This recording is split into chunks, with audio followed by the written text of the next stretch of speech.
Sustainability in terms of what they use to keep a view कि आज हम लोग ये पर्टिकुलर नेचुरल रिसोर्सेज जो भी यूज कर रहे हैं या आज हम लोग ये जो भी मेटल्स वगैरह यूज कर रहे हैं, आज हम लोग जो भी एयर व्हाट वी से की वाटर ये सब चीजें जो नॉर्मल अपने नेचुरल रिसोर्सेज है उनको हम लोग यूज कर रहे हैं, ये आगे के जनरेशन के लिए बचेगा कि नहीं बचेगा। ठीक है। जैसे जैसे व्हाट वी से की अगर हम लोग बातें करेंगे स्टोरेज वोनेज के टाइम से, तो वो टाइम पे इतना नहीं था कि रिसोर्सेज ज्यादा थे और लोग कम। द रेशियो वाज इनवर्स, उल्टा रेशियो था। जहाँ पे रिसोर्सेज बहुत अबंडेंस में थे वो टाइम पे, बट लोग कम थे, उनकी जरूरतें कम थी। फैक्ट्रीज वैक्ट्रीज वो टाइम पे थे नहीं, they use to man make the things, बराबर है कि नहीं है। तो वो टाइम पे इतना ज्यादा पोल्यूशन बोलो या इतना ज्यादा डिग्रेडेशन ऑफ रिसोर्सेज नहीं होता था, करेक्ट है। पर जैसे जैसे इंडस्ट्रीज आते गए, ग्लोबलाइजेशन हुआ, प्राइवेटाइजेशन हुआ, world became one place for business, ये सब जगहों की वजह से क्या हो गया कि because of all these things the ESG parameters now have gained importance. बीच में नहीं था। बीच का सेशन देखोगे तो people have exploited the resources anyhow and they were not accountable. देखो, रिसोर्सेज एक्सप्लॉइट करना एक अलग बात होता है। अब अगर आप रिसोर्सेज एक्सप्लॉइट कर रहे हो, आप सब चीजें कर रहे हो, तो उसके लिए अकाउंटेबल भी होना पड़ता है। अकाउंटेबल मतलब क्या होता है कि उसके लिए अपने को जिम्मेदार भी रहना, कि आपने ये गलती किया तो मैं उसका कुछ ना कुछ तो एक सोल्यूशन निकालूं। फॉर एग्जाम्पल, अगर आप एक रोड बना रहे हो और वो रोड बनाने के चक्कर में आप लोगों ने 5,000 ट्रीज को काट दिया, बराबर है, 5,000 ट्रीज को काटा, तो this is against the environmental, this is against the environmental वाला पार्ट। एक सेकंड, 2 मिनट बाद मुझे कुछ शेयर करने दो। आ जा भी। This is against the environmental वाला पार्ट, बराबर है। यहाँ पे हम लोग देखेंगे एक रोड बनाने के लिए हम लोगों ने 5,000 ट्रीज को कट कर दिया। चलो तुमने कट किया बिकॉज इट वॉज इनएविटेबल, मतलब इसके बिना हो ही नहीं सकता था। आपको वो रोड का जरूरत था, उसके बिना आपके ट्रांसपोर्टेशन बंद पड़े हुए थे, तो आपको वो रोड बनाना ही था, उसमें कोई ऑप्शन नहीं था। आपने 5,000 ट्रीज काटे, तो आप कहीं और 5,000 ट्रीज लगाओगे तो समझ में आया। तो दैट इज बीइंग अकाउंटेबल, कि आप सिर्फ वो पर्टिकुलर नुकसान करके आगे नहीं बढ़ रहे हो। एटलीस्ट आज का हमने ये 5,000 ट्रीज का शायद ऑक्सीजन कम किया, मतलब जो अपने को इतना क्लीन एयर मिल रहा था वो हमने कम किया, बट आगे आने वाले जनरेशन के लिए हमने वो वापस से खड़ा कर दिया, बिकॉज आज हम लोगों ने 5,000 ट्रीज वापस से उगाए। समझ में आया, क्लियर। तो this is about sustainability. Sustainability and your ESG parameters ये नहीं बोलते कि आप आज नेचुरल रिसोर्सेज को यूज मत करो, वो ये बिल्कुल भी नहीं बोलते। वो ऐसा नहीं बोलते कि आप लोग और जैसे कि जितना भी अपने पास अवेलेबल मिनरल्स है, अवेलेबल रिसोर्सेज है, अवेलेबल एयर वाटर वाटर से की जो भी है, ये सारी चीजें अपने पास अवेलेबल है, इसको यूज ही मत करो। बोलते यूज करो, लेकिन इस तरह से यूज करो कि आगे आने वाली जनरेशन के लिए भी वो पर्टिकुलर चीज रहे। समझ में आया, क्लियर है, कि that should be available to them. ऐसा नहीं होना चाहिए कि अरे वो टाइम पे ना हमारे पास गोल्ड होता था गोल्ड, ऐसा वाला लाइन नहीं। इट शुड बी लाइक कि वो particular resources should be available for next generation also to come, correct है कि नहीं। अभी आजकल अपने को भी पता है कि इलेक्ट्रॉनिक आइटम्स के अंदर कितना ज्यादा मेटल्स यूज होता है। कॉपर यूज होता है, सिल्वर यूज होता है। हम लोग बोलते हैं कि वो जैसे फोन और ये सब का अंदर का जला हुआ तो उसके अंदर से गोल्ड निकलता है। दे यूज, देखा होगा तुम लोगों ने भी, करेक्ट है कि नहीं।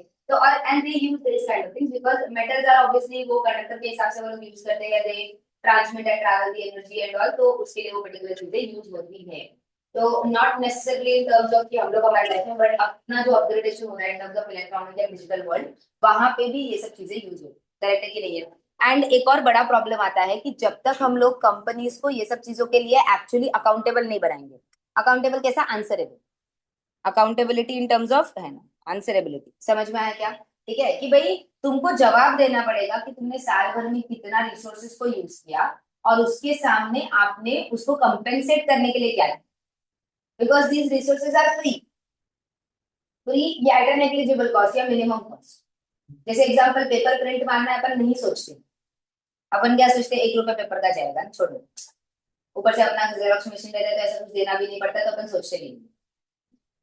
बराबर है कि नहीं है, करेक्ट है कि नहीं। हाँ, ऑफिस का, हाँ मतलब वही जो भी है अपना खुद का रहेगा, ऑफिस का रहेगा।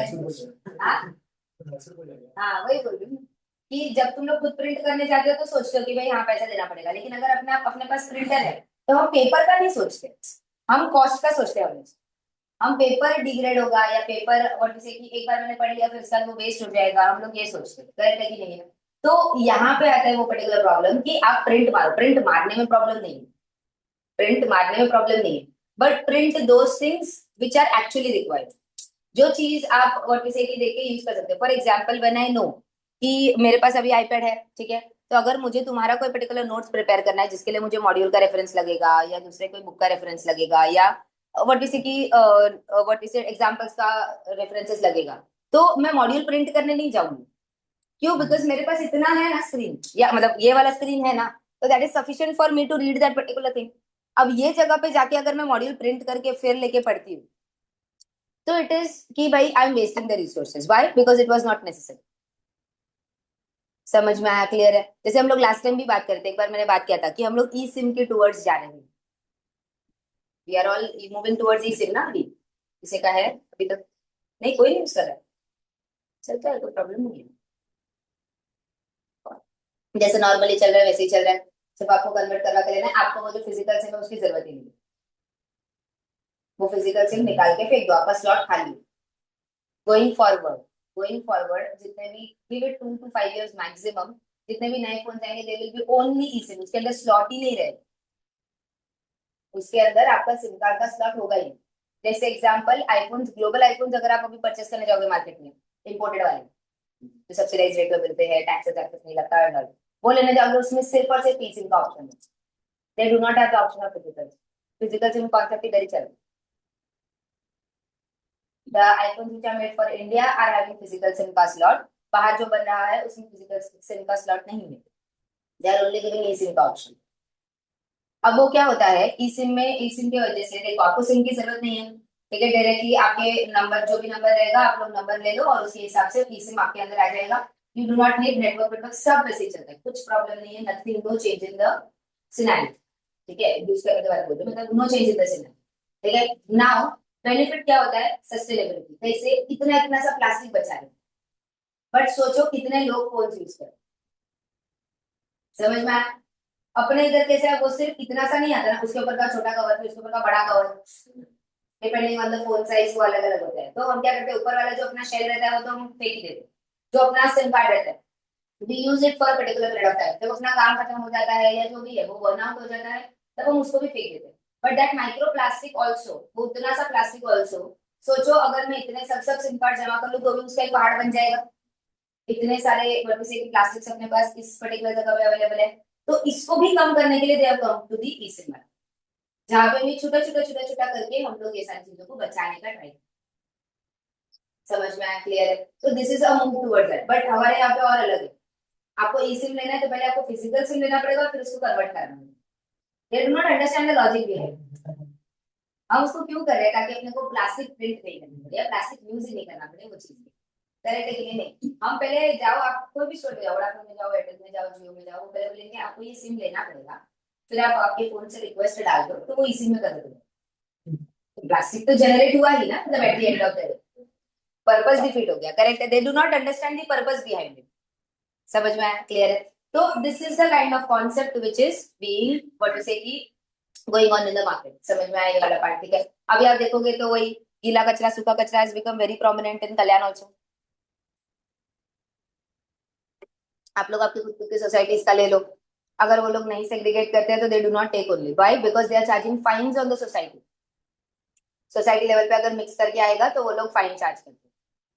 समझ में आया? तो that is also step toward sustainability. Because कौन कौन सी चीजें रिसाइकल हो सकती है, कौन कौन सी चीजें रिसाइकल नहीं हो सकती, बिकॉज वेस्ट मैनेजमेंट करना जरूरी। कितना जमा करोगे, जगह किधर है? तुमको हर जगह पे तो बिल्डिंग चाहिए, मतलब अपने को ही, तुमको कहते अब हर जगह पे अपने को बिल्डिंग चाहिए। बराबर है कि नहीं है? जगह रास्ते पे चलने के लिए नहीं रहेगा, वो चलेगा, बट बिल्डिंग चाहिए। बराबर है कि नहीं? खाली अगर अपने को प्लॉट दिखते हैं तो ऐसे होते हैं, अपन ऐसा बोलते हैं कि इतने जगह पे ऐसे खाली प्लॉट है कैसे? अपना क्वेश्चन मार्क वो आता है। समझ में आया कि नहीं? हम लोग ऐसा खाली प्लॉट देखते हैं आजकल कहीं पे भी, कल्याण में बोलो या बॉम्बे में बोलो, कहीं पे देखोगे तो आप बोलोगे ये खाली कैसे रह गया। अपना क्वेश्चन ये होता है कि अब तक इधर कोई बिल्डिंग बनाने क्यों नहीं आई, वो वाला बट जैसे की जगह तक अपन पहुंच गए। So this is the kind of thing each and every person, not only the businesses but also the what we say कि people in the civilized society, अगर हम लोग बात करेंगे तो everyone should be accountable for these kind of things। समझ में आया? कि जहाँ पे हम लोग एक what we say घर के अंदर से लेके एक पर्टिकुलर बड़े से बड़े businesses तक everyone should be accountable for using the resources which are of the environment। समझ में आया? Clear with this? तो यही चीज को आगे लेके जाने के लिए ग्लोबल लेवल पे पहले स्टार्ट हुआ, इंडिया ने इसको बाद में इम्प्लीमेंट किया। समझ में आया? अब ये चीज हमको क्यों सिखाया जा रहा है as a chartered accountant? Why are we involve in this kind of things? Because ये हमारा काम नहीं है। हमारा काम तो क्या है? फाइनेंशियल स्टेटमेंट्स देखना हमारा काम है, करेक्ट है कि नहीं है? तो हमारा ये सब चीजों से क्या फर्क फर्क बनता है, करेक्ट है कि नहीं है? तो in these kind of cases हमारा काम ये बनता है कि आजकल जो है ना, ऑडिटर का काम जो है वो फाइनेंशियल पर्सपेक्टिव से आगे जाते हैं, करेक्ट है कि नहीं है? आज अगर ग्लोबल लेवल पे एक कंपनी को लोन लेने के लिए जाने का है, ठीक है, तो they can not get the loan if they are ESG compliant, if they are not ESG compliant. Situation यहाँ तक भी है। आप जाके बड़े बड़े ऑर्गेनाइजेशंस में देखोगे, बैंक्स में देखोगे, तो they are having a parameter as की सोशल गवर्नेंस पैरामीटर्स है, अपने एनवायरमेंटल पैरामीटर्स है।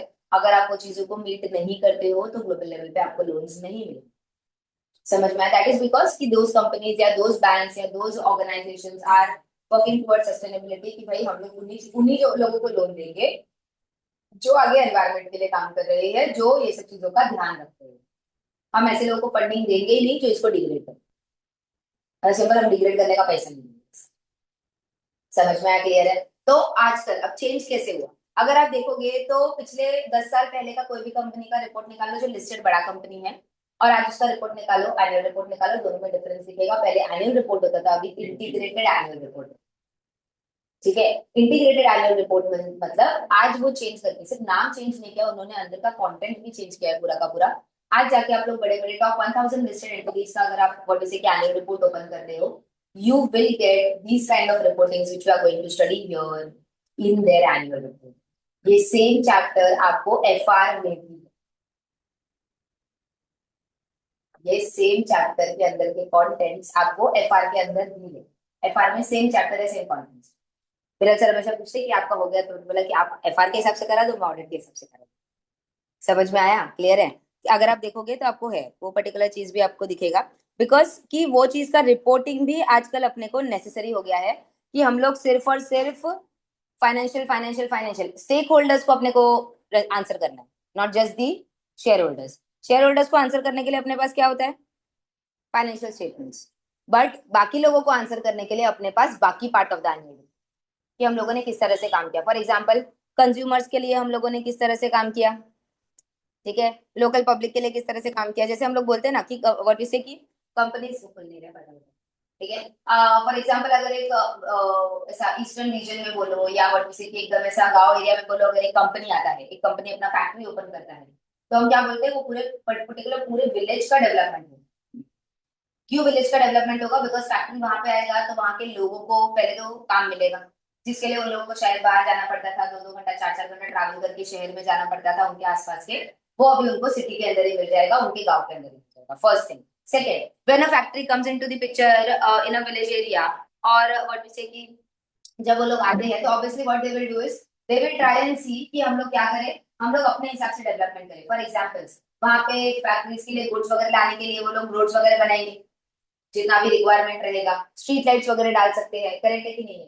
जो भी आप लोगों का फैसिलिटीज है, फॉर एग्जांपल वर्कर्स वहां पे काम करें तो उनके लिए एक स्कूल फैसिलिटी हो गया, मूविंग स्कूल वैन वगैरह के अंदर जो स्कूल्स चलते हैं, वैसे वाले कॉन्सेप्ट है जो विलेज एरियाज में चलते हैं, जहाँ पे क्या होता है, वर्कर्स अपने बच्चे लोगों को साथ में लेके आते हैं साइट के ऊपर, जैसे कंस्ट्रक्शन साइट्स वगैरह हो गया, करेक्ट है कि नहीं है?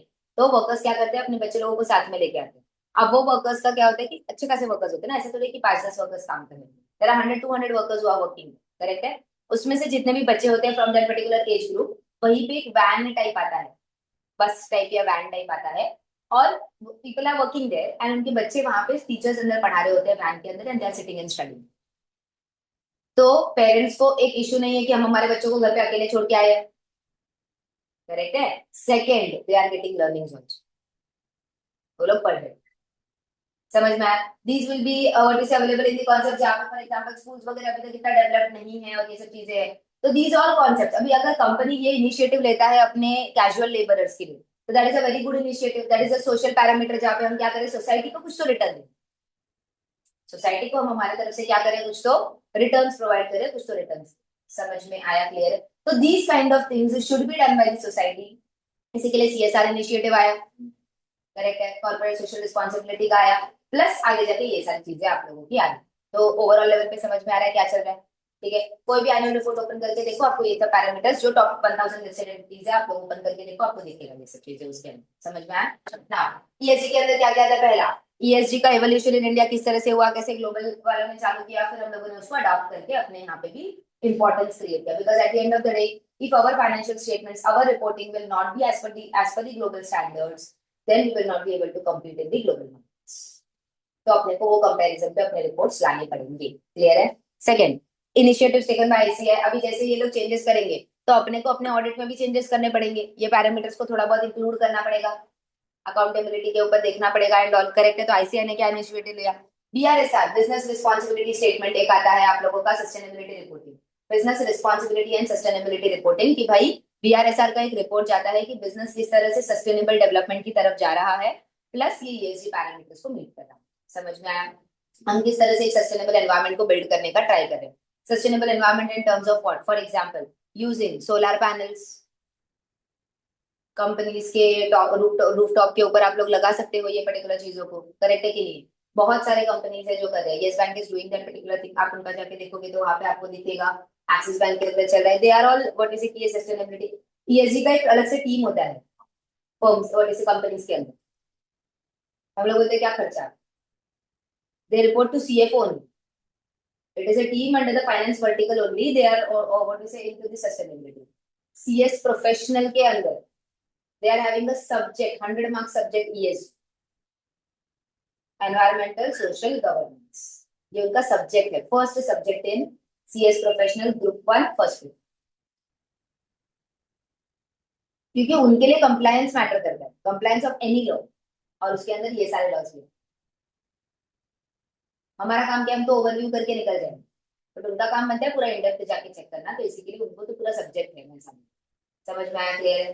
नेक्स्ट आपका 9 प्रिंसिपल्स ऑफ बीआरएसआर, ये रिपोर्टिंग जो होता है उसके प्रिंसिपल्स है जिसके बेसिस पे रिपोर्टिंग होगा, तो ये प्रिंसिपल्स को हम लोग चेक करेंगे, अश्योरेंस देंगे बीआरएसआर के अंदर कि भाई ये कंपनी किस तरह से जा रही है, सस्टेनेबिलिटी कर रही है या नहीं कर रही है। समझ में आया? क्लियर है? ठीक है, तो ये सब चीजें आती है। बहुत सारा फूड वेस्ट होता है कैफेटेरिया वगैरह के अंदर, उसका भी बायोगैस और ये सब चीजें होती है। हाँ हाँ, अवेयरनेस करने के लिए वो लोग लिखते हैं, वो लोग ये भी लिखते हैं कि इतने लोग फीड हो सकते थे एंड ऑल, ऐसा सब करके आता है, you would have fed these many people in the day, ऐसा करके, विच इज क्रिएटिंग। आज नहीं बुरा लगेगा, 10 दिन के बाद, 15 दिन के बाद, कभी तो भी बुरा लगेगा, शायद सबकॉन्शियसली आपको प्लेट में उतना ही लोगे या वही खाओगे जितना आप लोगों का आ रहा है। समझ में आ गया? रुक जाए, आज समझ में आया क्या? तो that is nothing but what subconsciously वो आपके दिमाग को हिट कर रहा है कि आप लोगों को पर्टिकुलर चीज के ऊपर ध्यान देके चलना है, कि किस तरह से आपका और जैसे कि कॉन्शियस माइंड है कि हम लोग लेके चले कि भाई बचाना है अपने को, ये सारा चीजें। ठीक है, नेक्स्ट लास्टली हम लोग आ जाएंगे आपकी ग्लोबल ट्रेंड्स के ऊपर, कि सस्टेनेबिलिटी का ग्लोबल ट्रेंड्स कैसे चल रहा है। मतलब पहले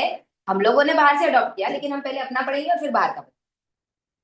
समझ में आया? क्लियर है? तो ग्लोबल ट्रेंड्स क्या है, इंटीग्रेटेड रिपोर्टिंग किस तरह से होता है, that is a chapter of your FR. आप ओपन करके देखोगे लास्ट के चैप्टर में, लास्ट की मिसलेनियस 3-4 चैप्टर है ना मॉड्यूल 4 के अंदर, उसमें है ये एक chapter integrated reporting. There are 6 types of capital which are to be reported. तो ये 6 के 6 टाइप के कैपिटल्स क्या क्या होते हैं, क्या नहीं होते हैं। आगे जाके एफआर में भी अपग्रेडेशंस आएंगे जहां पे हम लोग ये पैरामीटर्स को भी अपने अकाउंटिंग के अंदर इंक्लूड करने का ट्राई कर सकते हैं। That is the next level. समझ में आया? क्लियर है? Okay, so starting with this part, introduction clear है। एनवायरमेंटल सोशल गवर्नेंस का बात करते हैं। एनवायरमेंट किसके लिए स्टैंड करता है, सबको पता है? एवरीवन?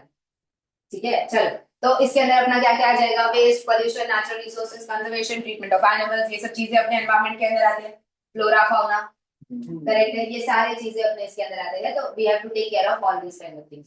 जो भी पर्टिकुलर एनवायरमेंट के एलिमेंट को आप लोग टच करो इन द सेंस कि आप यूज कर रहे हो पर्टिकुलर चीज को, वहां पे आपको सस्टेनेबिलिटी दिखाना पड़ेगा, आपको उसके वापस से रिन्यूएबिलिटी के लिए अपने को ध्यान देना पड़ेगा। समझ में आया? क्लियर है? तो वो सारी चीजें ध्यान दो। कोल, इलेक्ट्रिसिटी, वाटर, ये सारी चीजें आती है ना, करेक्ट है कि नहीं है? जहां पे भी जितना भी वेस्ट आएगा, कार्बन एमिशन हो गया, वाटर डिस्चार्जेस हो गया, ई वेस्ट हो गया, ये सब चीजें सेग्रीगेट करना पड़ेगा। पहला चीज, जितना अपना रिसाइकलेबल है उनको अलग करना पड़ेगा, जो रिसाइकलेबल नहीं है उनको अपने को प्रॉपर्ली डिस्कार्ड करना पड़ेगा after treating it, so that it is not fatal for the environment. आज भी अपने को पता है देयर आर कंपनीज जिनके बहुत ज्यादा radio active elements are still there in the earth acid, and people are living there and they are getting disease. समझ में आया? अभी भी भोपाल क्रैश ट्रेजेडी जो हुआ था, वो जगह पे आज भी जाओगे तो आपको पर्टिकुलर चीज का किसी की एक वो एहसास होगा, आपको दिखेगा वो चीज, आपको महसूस होगा वो चीज, कि people are still suffering that kind of thing. आज इधर हवा में कुछ नहीं, आज वहां की हवा में कुछ नहीं है, but the people who are, मतलब बाहर जाके 60-70 इयर्स के एज के जो लोग रहेंगे, उनको आज आप जाके देखोगे तो you will know the cascading effect of this kind of things on environment will give back to the society. तो यहाँ पे कंपनी का रिस्पॉन्सिबिलिटी बनता है आज भी। देयर आर पीपल जो, फॉर एग्जांपल, आप कोई ऐसे एरिया में लेके जाओ जो पहले अबैंडन फैक्ट्री था, अभी उसको बंद कर दिया गया है, नीचे जमीन के अंदर there are elements which are being digged और जो दबे हुए, ठीक है। कोई एक बच्चा कोई एक ऐसा व्हील टाइप है फॉर एग्जांपल, अगर वो जमीन से निकालता है, उसको लगता है कि अरे ये तो क्या है, खिलौना है उसके लिए, ठीक है। He is using that particular thing, he is carrying it to school, he is what you say कि playing with it for the entire day, and then they are coming to know कि भाई ये तो radio active element है, इसके अंदर what you say कि ये था, जिसकी वजह से बच्चे को पॉइजनस ये चीज हुई। These are the kind of things which are happening in India, and people are not accountable. Indore wala cheez. That is also this nonsense. When people are raising complaints, you should have seen about it, and that is the basic necessity. मतलब पानी के बिना इंसान नहीं जी सकता। समझ में आया? So these are kind of things. Social responsibilities, that is basically it addresses the relationship the entity has and the reputation it fosters with the people and the institution in the community. That is labor relations, लोगों के साथ अपना बना के रखना, employees के साथ उनको एक प्रॉपर वेजेस वगैरह देना, because that is also they are belonging to the society ना। तो जो भी है कि भाई मिनिमम वेजेस एक्ट के हिसाब से जो भी अपना बनता है, या जो भी आप काम करवा रहे हो उसके हिसाब से जितना बनता है उतना आप लोगों ने एटलीस्ट उनको पे देना चाहिए, या वो किसी एक्सप्लॉइट नहीं करना चाहिए बेसिकली रिसोर्सेज को। करेक्ट है। डाइवर्सिटी, जो मैंने आप लोग को एग्जांपल दिया था मैकडॉनल्ड्स वगैरह का, कि खाना चेंज होता है अपने यहाँ पे इंडिया में, हर 50 किलोमीटर में आप देखोगे तो खाना चेंज होगा, आपको टेस्ट अलग दिखेगा, आपको खाना अलग दिखेगा। करेक्ट है कि नहीं? That is respecting the diversity. Correct है कि नहीं? कंपनी अगर एक ही पैरामीटर के ऊपर चलेगा जहाँ पे वो लोगों के नीड्स, लोगों के रिक्वायरमेंट्स को अगर मीट नहीं करता है, तो it will not be able to sustain in the market for a longer period of time. तो they will have to take the diversity into consideration. Lastly inclusion, जैसे हम लोग बोल रहे थे लास्ट लेक्चर भी, एलजीबीटीक्यूआई कम्युनिटी का बोलो, ठीक है, देन डिसेबल्ड और जैसे डिफरेंटली एबल्ड पर्संस का बोलो, ये सब लोगों का, वुमेन्स का बोलो, अभी आजकल हो चुका है, बट फिर देयर आर इश्यूज, वो सब चीजें भी आती है, ठीक है। हाँ, तो वो सब, हाँ, ठीक है। तो in that case that is basically कि वो इंक्लूसिविटी आप लोग लेके आइए, करेक्ट है कि नहीं है? सो ऑन दैट पार्ट कि जहाँ पे हर एक पर्टिकुलर पर्सन को क्या मिलना चाहिए, कि एक व्हाट से कि स्टेज मिलना चाहिए। ऐसा नहीं होना चाहिए कि because of they are belonging to some caste, some creed, some community or some kind of group of people, you are not letting them participate or you are not giving them the stage. So these all things comes into the kind of social parameters. समझ में आया? यहाँ पे एक company अगर ये drive चालू करती है या कोई पर्टिकुलर ऐसा स्टेटमेंट देती है, तो that creates a example for clears. समझ में? फॉर एग्जाम्पल मैं बताती हूँ, सामने वाला जो ये अपना बैंक है ना, उसके बाजू में अगर आप देखोगे ना, तो चढ़ने के लिए सीढ़ी है, उसके बाजू में सब उन्होंने स्लोप बनाया। ध्यान दिया कि किसी, ये सामने अपना डीएनएस बैंक अभी जो नया बना, पहले बाजू में था, अभी सामने हुआ ना लोगों का, ठीक है। यहाँ पे जब बनाया ना उन्होंने, तो सामने अभी देखो, आप लोग को दिखेगा नहीं जाओगे कभी, सीढ़ी और बाजू में उन लोगों ने ऐसे स्लोप बनाया ऊपर जाने के लिए। That is also sign of social, ये वाला इंक्लूसिविटी, कि अगर कोई हैंडीकैप पर्सन अगर आता है, कोई व्हील चेयर पे आता है, तो भी उसको चढ़ने के लिए वो जगह होनी चाहिए। This is a basic sign, मतलब ये हम लोग निगलेक्ट, मतलब अपने सोचते भी नहीं है, हमारे दिमाग में वो आता भी नहीं, but that is the kind of thing, ये छोटी छोटी चीजों की वजह से आगे हम लोग मतलब इंक्लूसिविटी लेके आए। मतलब मैं एग्जांपल दूं, तो कोई बंदा जो हैंडीकैप रहेगा, वो ये बैंक में आने के लिए दो बार सोचेगा नहीं, because he knows that I will be able to go there. समझ में आया क्या? I will be able to go there. अभी भी आप देखो, इंडियन ट्रेन के अंदर, अपने लोकल ट्रेन के अंदर वी हैव हैंडीकैप का कोचेस। पहली चीज, वो भरा हुआ रहता है, बाकी लोगों की वजह से वो थाने पे खड़े रहकर लोगों को उतारते हैं, वो बात अलग है, सब people are not having civic sense, उसको बात ही नहीं करते। दूसरा, अगर कोई व्हील चेयर पे आता है या इस पे आता है, तो how will you get what is it do that particular of the gap? तो गैप का कैसे करोगे? उसके लिए तो कुछ करना पड़ेगा कि नहीं? तो आप वहां पे कोई अभी इलेक्ट्रॉनिक मैकेनिज्म तो कम नहीं है ना अपने पास, आप लगा दो, so that that opens and that creates a that kind of thing. Basic है ना, कार्स वगैरह में जैसा होता है कि वो बाहर आता है, तो वैसा कोई मैकेनिज्म लगा दो, जिससे क्या होगा कि at least that will cover the space between the train and the what is the station, and the people are safely able to get into that particular thing. Basic चीज है ना, this is a sign of inclusivity. सिर्फ bogie बनाना is not a sign of inclusivity. समझ में आया? आप ATM के अंदर जाते हो, तो आप जब बटन क्लिक करते हो, तो उसके ऊपर डॉट्स होते हैं, कभी नोटिस कर दो, that is for live. because they will touch and they will know, because that is the language, their Morse code बोलते हैं उसको. That is known as Morse code. That is their alphabets. ये उनके alphabets हैं. तो वो ऐसा हाथ लगा के उनको समझ में आ जाता है. ट्रेन के अंदर भी आप देखोगे, ट्रेन कौन से वाले, जो अपने स्लीपर्स वाले होते हैं, पैसेंजर ट्रेन, उसके अंदर भी आप देखो, जहाँ पे भी नंबर लिखे होते हैं ना, कोच नंबर के अंदर लिखा होता है 23, 24, 25, उसके ऊपर भी वो डॉट्स होते हैं. समझ में आया? जहाँ पे आप अगर हाथ लगाओगे तो आपको हाँ सीट नंबर जो भी है वो समझ में आएगा. That is Morse code. वहाँ पे अगर आप टच करोगे तो आपको समझ में आएगा कि कौन सा वाला वो. जब आप फिर होते language, you will be able to know without seeing also that what is the seat number. These all small things, ये सब चीजें अपन ध्यान भी नहीं देते, but these all things are basically social parameters के लिए हेल्प करना, इंक्लूसिविटी लेके आना, basically making them feel that you are one of the society and we are all working together. समझ में आया? क्लियर है? तो ये चीजों के ऊपर. Lastly governance parameter. Governance is basically laws, regulations, सारी चीजों को अप्लाई करना. ठीक है? Compliance with all the rules and regulations, because at the end of the day it is going to affect the society. आप अगर एक कंपनी आज अगर सेबी के नॉर्म्स को फुलफिल नहीं करता है, इन्वेस्टमेंट इन रेटिंग एक्टिविटीज को प्रॉपर नहीं रखता है, तो at the end of the day it is failing the governance parameters, that is reporting parameters. Ultimately it is also going to affect the social parameters, because it is going to bring issues into the society. समझ में आया? It is a circle. आप एक चीज को affect करोगे तो दूसरा चीज अफेक्ट होगा ही. ऑल दिस ईएसजी के तीनों पैरामीटर्स, आप एक को अफेक्ट करोगे तो दूसरा अफेक्ट होगा ही. आज नहीं तो कल, कल नहीं तो बस. It is going to. समझ में आया सबको? क्लियर है?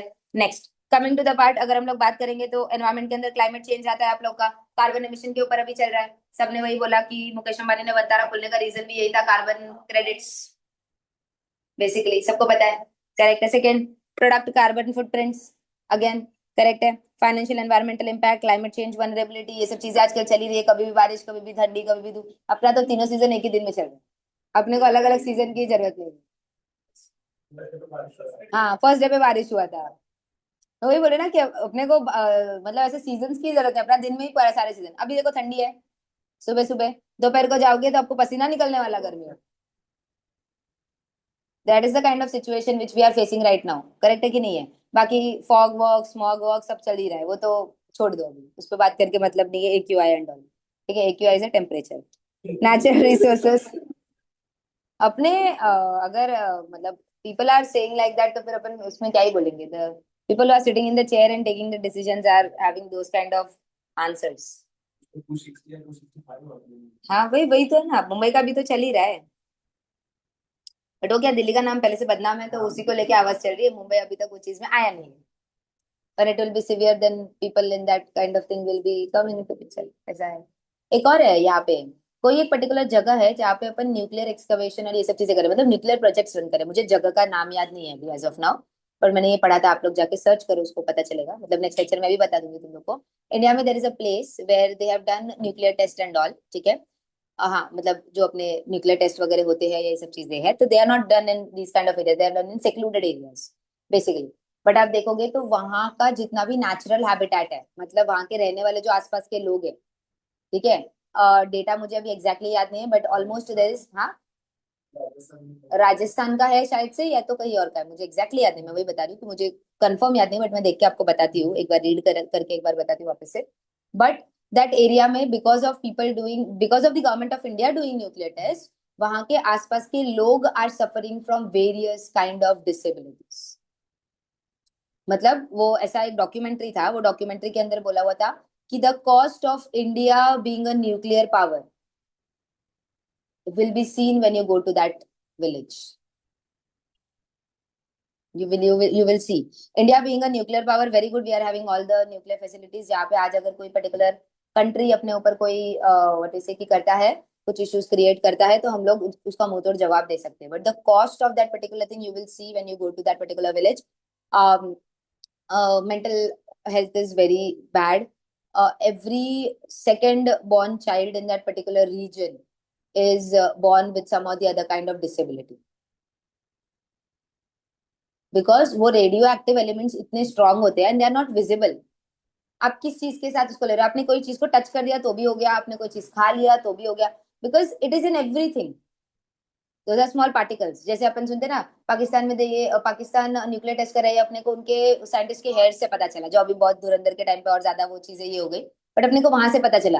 तो सोचो कि उनके बाल में वो रेडियो एक्टिव एलिमेंट्स है, तो सोचो कि वो जगह के लोग जो वो चीज खा रहे हैं या जो चीज स्मेल कर रहे हैं उसके अंदर नहीं होगा क्या 24/7 वो जगह पे रह के? तो that is the cost which people are paying for we being a nuclear super power. तो वो आज इधर बैठ के अपने को किसी को भी समझ में नहीं आएगा। It will be faced and seen and felt by the people who are being in that particular region, या वहां पे रह के जो लोग कर रहे हैं उनको समझ में आ रहा है। आप जाओगे, उस है उसका एक डॉक्यूमेंट्री है, आप देखोगे तो आपको समझ में आएगा वो चीज कि किस तरह का व्हाट वी से की कॉस्ट पीपल आर पेइंग। समझ में आया? तो that is the kind of the things. Natural resources, water stress है, बायोडाइवर्सिटी एंड लैंड यूज है जो हम लोग करते हैं। माइनिंग के लिए जो अभी चल रहा है अरावली वाला रेंज, दैट इज बेसिकली ये वाले पार्ट में ही आता है, जहाँ पे आप लोग क्या बोल रहे हो, दिल्ली का एक्यूआई इज खराब बिकॉज ऑफ अरावली। ठीक है, that is stopping that particular thing basically, and आप उसका अगेंस्ट बात करो, करेक्ट है कि नहीं है? नाउ दे हैव सेड कि उन्होंने उस चीज को अल्टर करके बोला है कि हम सिर्फ थोड़ा सा माइनिंग करेंगे। वो थोड़ा सा कितना होता है ये अपने को पता है। That is just meeting the definition. यहाँ पे आप लोग क्या कर रहे हो, जो पहले डेफिनेशन एकदम करेक्ट दिया होता है कि हम इतना इतना रेंज खोदेंगे, तो दिख रहा था ना कि भाई ज्यादा पॉल्यूशन होगा। अब इतना सा बोल के वो कितना भी करो ना, क्या फर्क पड़ता है? समझ में आया सबको? करेक्ट है। तो that is the kind of thing. Raw material का सोर्सिंग जो हम लोग करते हैं, करेक्ट है कि नेचुरल रिसोर्सेज एंड ऑल। अभी यूएस का जो ये उन लोगों ने वेनेजुएला पे किया, दैट इज बिकॉज वो है उतना, ऑयल है प्लस मेटल्स, सारे दोनों चीजों के ऊपर। ऑब्वियस है, otherwise China would have done. वो तो वही कम्पीट कर रहे हैं फिलहाल तो। हम तो क्या सबके साथ हाथ मिलाने का ट्राई करते हैं। सब हमारे दोस्त है लेकिन सब दुश्मन बन गए। करेक्ट है कि नहीं? चल, next, pollution with toxic emission, जो मैंने अभी आपको बात किया, करेक्ट है कि नहीं? Radio active elements and all. Packing material का वेस्ट होता है जो, wrappers and all. There are sustainability वाला पार्ट, जहाँ पे आप देखोगे आजकल बहुत सारे व्हाट की स्टार्टअप्स वगैरह चालू हुए जो ये सब चीजों का चेंजेस करते हैं। बराबर है। जैसे फॉर एग्जांपल अगर आप देखोगे, मुझे आज भी याद है हमारे स्कूल में सस्टेनेबल बेंचेस थे तभी के टाइम पे। मतलब ऐसा था, अभी पता नहीं मुझे, बट मेरे को देखना, मतलब मैं अभी गई हूँ, देखना पड़ेगा, बुलाएंगे जाएंगे तब देखेंगे। बट वहाँ पे ना ऐसा व्हाइट कलर का ऐसा होता था, और उसके अंदर ना सारे न्यूज़पेपर वेस्ट और वो सब चीजों से वो बेंचेस बनते थे। वाई? बिकॉज हम जब बेंच बैठे थे ना, तो न्यूज़पेपर का दिखता था लाइक हम लोग टाइम पास करते थे गुजराती न्यूज़पेपर ये और वो। आज भी मुझे याद। तो वो न्यूज़पेपर जी, ये जो ऊपर का सेक्शन होता है ना, सिर्फ ओनली ऊपर का सेक्शन, ये बैठने का सेक्शन जो होता था that is of the metal, iron वाला जो बनता है वो ऐसा नॉर्मल वाला जैसा बनता है वैसा बनता था। पूरा सेटअप वैसा बनता था, बट ये जो ऊपर का शीट होता था ना ये वाला, that used to be made of this kind of waste, मतलब प्लास्टिक वेस्ट से एंड पेपर वेस्ट से वो पूरा बनता।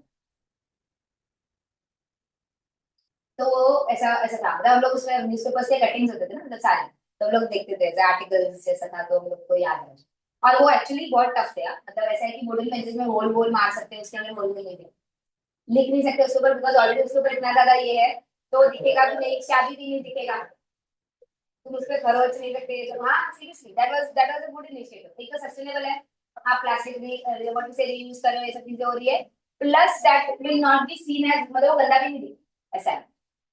समझ में आया? तो वो लोग इस जगह ये वाले अवटर्स जो सेशन था ना उसके ऊपर यूज करते थे। अभी का पता नहीं, बट तभी हमारे टाइम पे था वो चीज, they use that things. So that is a kind of statement which they are giving कि हम लोग भी वो सोसाइटी को रिटर्न दे रहे हैं by reusing that kind of। समझ में आया? ठीक है। Clean tech, green buildings, renewable energy चल ही रहा है, करेक्ट है कि नहीं है? ठीक है। Coming to the part of social, human capital, हम लोग लोगों को क्या मानते हैं? मानते हैं, कैपिटल मानना चाहिए, रिसोर्स मानना चाहिए, but we treat them like any other kind of machinery. हाँ, वही हो रहा है, हमारे प्रिंसिपल भी कैसे ही होते हैं, है ना? ठीक है, तो we treat them like like a kind of machinery, जहाँ पे हम लोग एक बेसिक फैसिलिटी जो होती है उनको हम एसेट की तरह नहीं देखते कंपनीज के। मशीनरी मतलब वो ऐसे बेसिकली, हाँ वैसा, हाँ हाँ, basically you are not seeing them as an asset, because कि आप लोग उनको ऐसा नहीं है कि अपना एक, हाँ ये मान के चल रहे हो। समझ में आएगा? करेक्ट है। तो यहाँ पे लेबर मैनेजमेंट होना चाहिए प्रॉपर, सबसे पहला चीज, ठीक है? Right people at the right job. Second, health and safety का ध्यान रखना चाहिए, करेक्ट है, ठीक है? जहाँ पे फायर सेफ्टी हैजर्ड होते हैं, हमारे यहाँ पे फायर ड्रिल इस तरह से होता है कि बस नीचे जाके समोसा खा के आओ। हाँ, हम लोग को प्रॉब्लम ये होता है कि अरे हम 6th फ्लोर पे बैठते हैं, आपको 6 वाला चढ़ के जाना पड़ेगा क्योंकि लिफ्ट में बहुत ज्यादा लाइन है, सब लोग नीचे बैठे। And 90% of the people are such kind of thing, अगर 4 बजे ड्रिल हो रहा है मतलब घर जाने का बारी है तो बैग पैक करके ही नीचे, ऊपर आने की जरूरत ही नहीं, बाहर से कर। समझ में आया? दिस काइंड ऑफ थिंग आते हैं। हाँ हाँ, 2 मिनट पहले अपन चल गया है इसके। अरे हमारा एक बार तो ऐसा हुआ था कि एफआर फाइनेंशियल रिपोर्टिंग का टाइम था और वो टाइम पे उन्होंने फायर ड्रिल किया था। लिटरली अलार्म बज रहा और हम उधर ही बैठ के खाते रहे, सर मरेगी इसी चलते मरेंगे, वो बचते हैं यार और हम इधर ही करते हैं। लिटरली हाँ, सीएफओ से लिटरली हमने परमिशन लिया था, we will not be participating in that drill because there is so much work to do, हमको फायर सेफ्टी की जरूरत नहीं है। हाँ, वी सीरियसली डिड दैट, सब लोग भाग रहे हैं, सब चीजें कर रहे हैं, हमारे कॉफी पी रहे हैं, काम कर रहे हैं हमारे से। हाँ हाँ, बस हमारा बहुत चल रहा है, तो गड़बड़ है, चल मैच नहीं हो रहा वैसा। these are the kind of things, human capital development obviously that is nothing but what कि बेसिकली हम लोग ह्यूमंस को नई नई टेक्नोलॉजीज के लिए ट्रेन करना चाहिए। दैट इज नॉट कि जैसे आप उनसे काम करवा रहे हो बट उनके कैपेबिलिटीज डेवलप करने के लिए जैसे बहुत सारे ट्रेनिंग्स होते हैं, बहुत सारे सेमिनार्स कंडक्ट होते हैं, तो वो सब चीजें करनी चाहिए। मेंटल वेलनेस बराबर है कि नहीं सब चीजों के लिए? हाँ बिल्कुल नहीं है। हाँ, supply chain labour standards basically कि वही सारे स्टैंडर्ड्स को मेंटेन करके चलना चाहिए, कहाँ पे कौन से लेबरर्स होते हैं, वो सारी चीजें वो सब अपने को मेंटेन करके चलना पड़ेगा। Product liability, product safety and quality अपने को पता ही है, फोन फट जाते हैं, बैटरी फट जाती है, वो सब चीजें, that is product safety. Okay, chemical safety basically कि व्हाट से एडवाइस करना लोगों को कि क्या केमिकल्स है उसके अंदर so that they will use them wisely, correct है कि नहीं है? तो वो सब चीजों का ध्यान रखना। Financial product liability safety, basically financial product is basically UPI और ये सब चीजों का सेफ्टी, करेक्ट है? जहाँ पे हम लोग को बोला जाता है कि आप लोग उसका ये डालो, पास की डालो, ये सब चीजें डाल के रखो, प्रॉपर लॉक करके रखो। कल हम लोग बैठते, कल मैं और सुमन से कुछ डिस्कशन कर रहे थे, मतलब हमारा कुछ चल रहा था, हम किसी बैठ के काम कर रहे थे दोनों से, तभी उनको मैसेज आया, टेक्स्ट मैसेज आया कि आपका 500 रुपए का एक चालान कटा है, ई चालान, ये गाड़ी का, ठीक है? और नीचे हमने जब वेबसाइट देखा ना तो वो ई चालान में देता, ई च ऐसा करके उसको आगे करता है ऐसा, दैट इज फ्रॉड वाला। तो हम लोग दोनों मतलब जैसे उन्होंने देखा तो दिले, तो हम लोग वो देख रहे थे तो कि this these are the kind of things. अभी वो कैसा है कि अपने को पता है कि वो चीज पे क्लिक नहीं करनी है, यहीं पे अपने पेरेंट्स भी शायद होंगे, हाँ मैंने किया था क्लिक, ओके, समझ में आया? तो these are the kind of things which are happening कि मतलब वो चीजों के लिए अवेयरनेस एंड ऑल अपने को क्रिएट करना पड़ता है या बताना पड़ता है। समझ में आया? ठीक है, प्राइवेसी एंड डेटा सिक्योरिटी ये छोड़ी दो, मतलब कहाँ ये है, अपना डेटा किधर नहीं है, अब ये बात करते हैं, वैसा वाला कार्य है। Everything and anything of yours is known to each and everything, समझ में आया? सबको सब चीजें पता है, Meta knows where you are, what are you doing, सब सब सब चीजें उनको पता है। What kind of thing you are thinking of purchasing, where are you thinking of going to holidays, everything they know। आपको खुद को पता है कि किस तरह से एल्गोरिदम काम करता है, आपको सर्चेस देखोगे तो आपको भी समझ में आता है, जो टाइप ऑफ थिंग्स आप फॉलो करते हो वही चीज आपको दिखते रहता है। तो वो सब चीजें है, करेक्ट है कि नहीं है? रिस्पॉन्सिबल इन्वेस्टमेंट ऑब्वियसली उसके लिए बताना, जैसे आता है ना कि क्रिकेटर्स का बीच में ऐड आता है म्यूचुअल फंड्स के लिए, आईपीएल सीजन वगैरह चल रहा था तो cricketers were doing the ad for mutual fund से भी है। सचिन का बहुत सारे क्रिकेटर्स का था, हाँ बहुत सारे क्रिकेटर्स जो है वो मार्केट में, दैट इज रिस्पॉन्सिबल इन्वेस्टमेंट के लिए लोगों को रेडी करना। जैसे एग्जांपल डिजिटल गोल्ड का कॉन्सेप्ट जो मैंने आपको बताया था लास्ट टाइम कि इट इज नॉट, तो उस चीज का अवेयरनेस अभी भी मार्केट में नहीं है। एक सेबी का सर्कुलर आया तभी थोड़ा दिन 5 दिन बाद हुआ, उसके बाद लोगों ने वापस कुछ नहीं किया, बट अपने को पता है कि डिजिटल गोल्ड आज भी मार्केट में आप जाके उसके ऊपर कोई भी क्वेश्चन उठा सकते हैं कि हम लोग नहीं, आप कोई भी कोर्ट ऑफ लॉ में अगर कोई फॉर एग्जांपल तनिष्क अपना डिजिटल गोल्ड का पैसा रिटर्न नहीं देता है या रिडीम करके नहीं देता है तो you can not challenge that in the court of law because SEBI बोलता है कि ये हमारे डोमेन में नहीं आता है, digital gold is not a security as per the SEBI's definition of security. अब ये चीज का अवेयरनेस लोगों के मार्केट लोगों के अंदर होना चाहिए कि नहीं होना चाहिए? What is SEBI doing to do that kind of awareness, to give that kind of awareness?